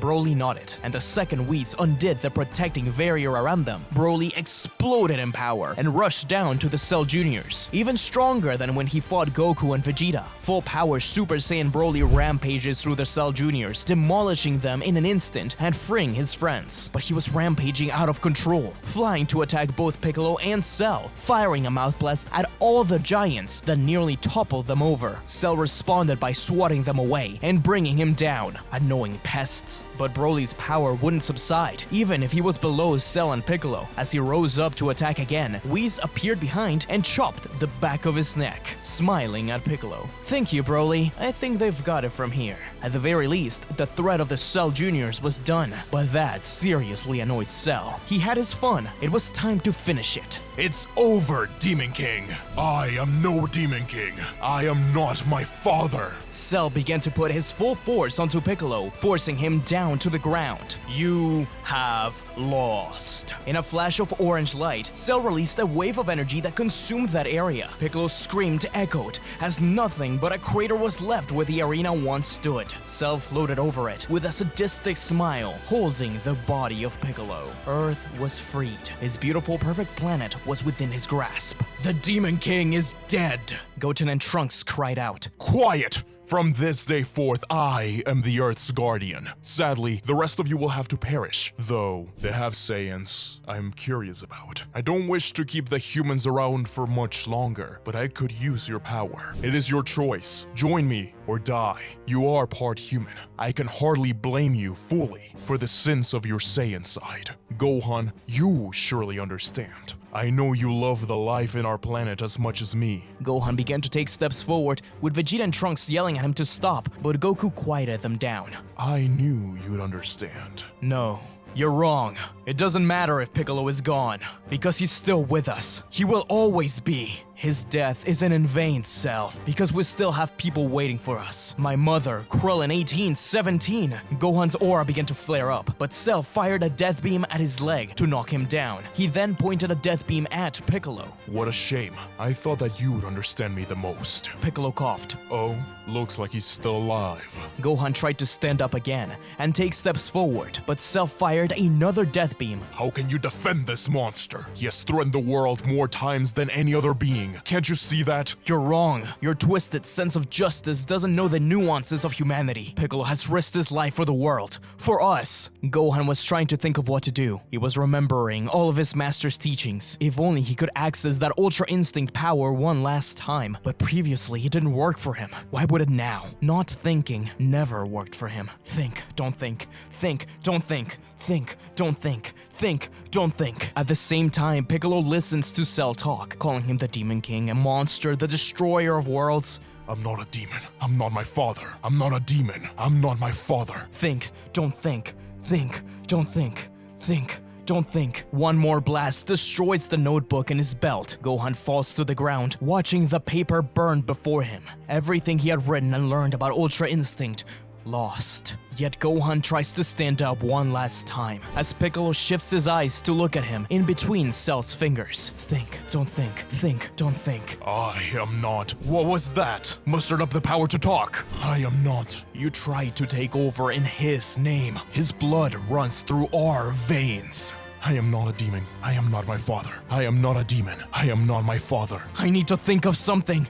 I need to show him who I really am. Enough! Both of these thoughts were interrupted as Cell finally threw Piccolo to the ground along with a key ball, burying him deep in the crater. Their breaths were taken away. It seemed as if he was really gone. Now it was Gohan's turn. If he stopped thinking and just exploded, maybe he could do it. Cell lifted a finger one last time. He is about to fire his final death beam when Goku burst out in front of his son, ready to take the blast for him. He could not allow his son to be hurt any longer. There was a blinding light. Gohan didn't know what happened. Had he been struck? Was his father okay? His eyes slowly cleared. That's when he realized the blast wasn't moving. Goku was in place. No one was reacting. Time wasn't stopped. Gohan was just thinking too fast. He was thinking too much. He was thinking of every possible way he could save them. His eyes shifted to the only person who could look back at him, Whis. He smiled. Gohan was a true prodigy. He cheated and thought his way into Ultra Instinct. In a flash, not only was the blast gone, but Gohan had appeared before Cell and punched him in the stomach.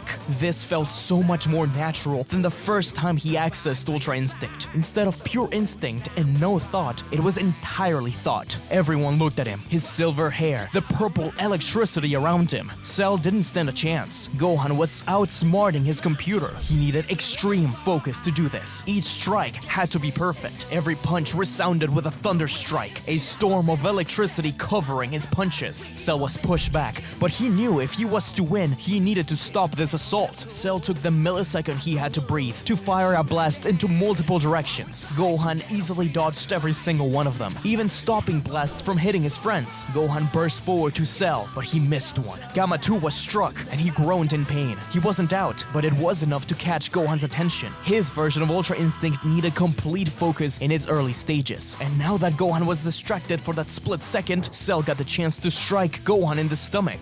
That incredible burst of Ultra Instinct had taken a lot out of him, but it did make Cell desperate. But Gohan wasn't out of it yet. He looked back at Cell, focusing once more, his aura flaring up.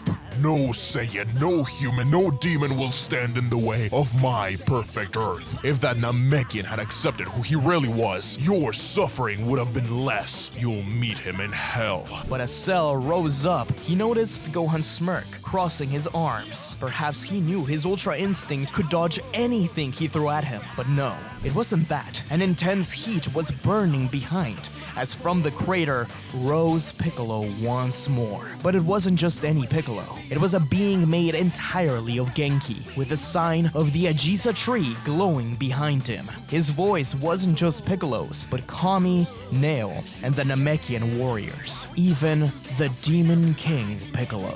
I am who you say I am, and much more. I am Namek's warrior. I am the Earth's guardian, and I am the Demon King.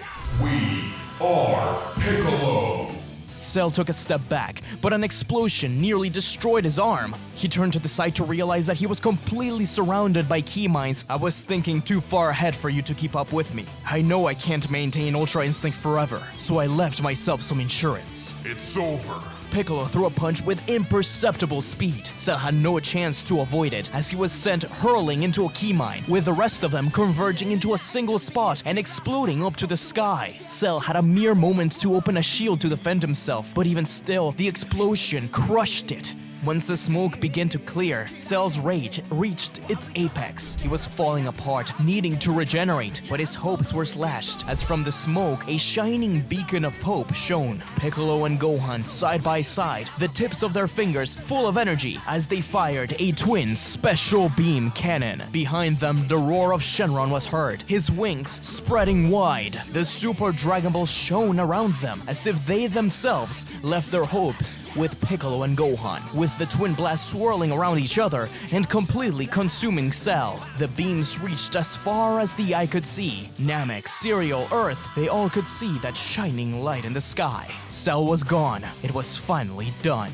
But the Super Dragon Ball beneath them began to shake. Whis told everyone to get in the cube, as, without anyone summoning him, Super Shenron burst from the Super Dragon Balls. Whis asked what their wish should be, to return Earth to normal. As they discussed, Piccolo rose up and spoke the language of the gods. Dragon God, thank you for your help. My final wish is to restore things to the way they were before Cell's attack, and to allow those within me free.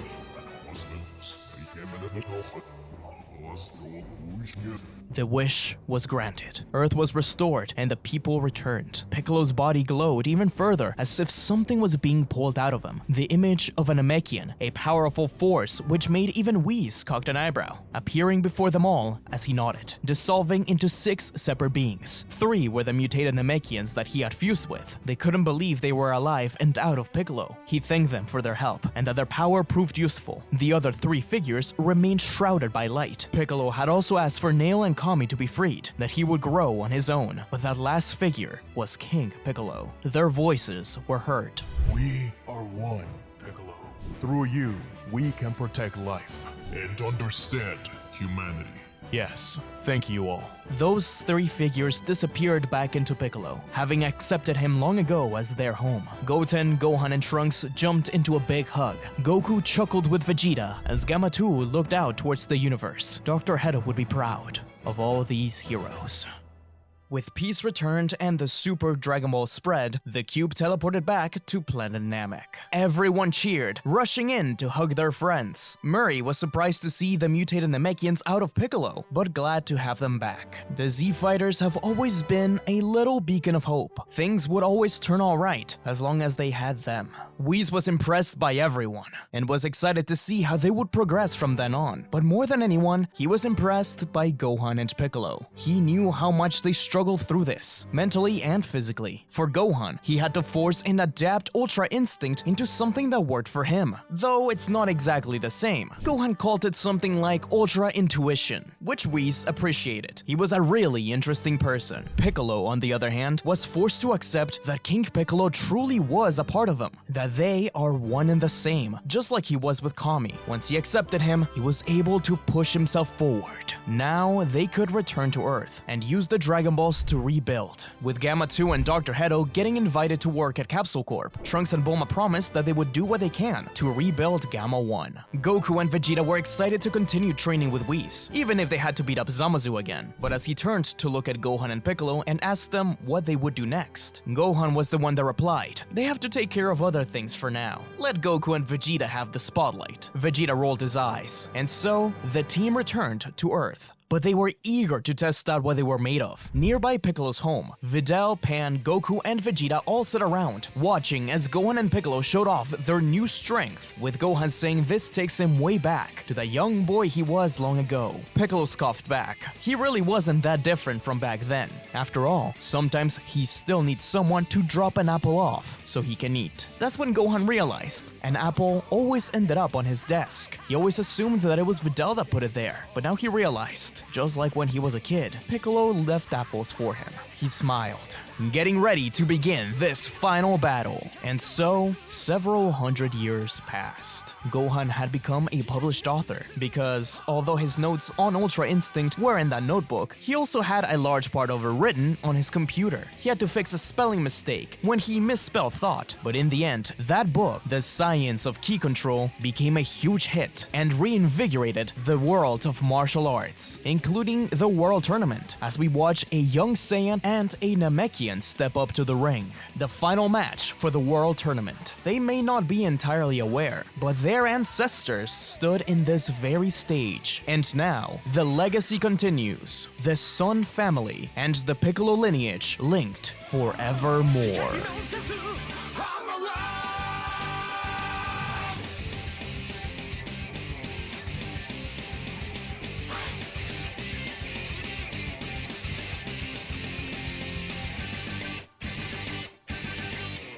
The end.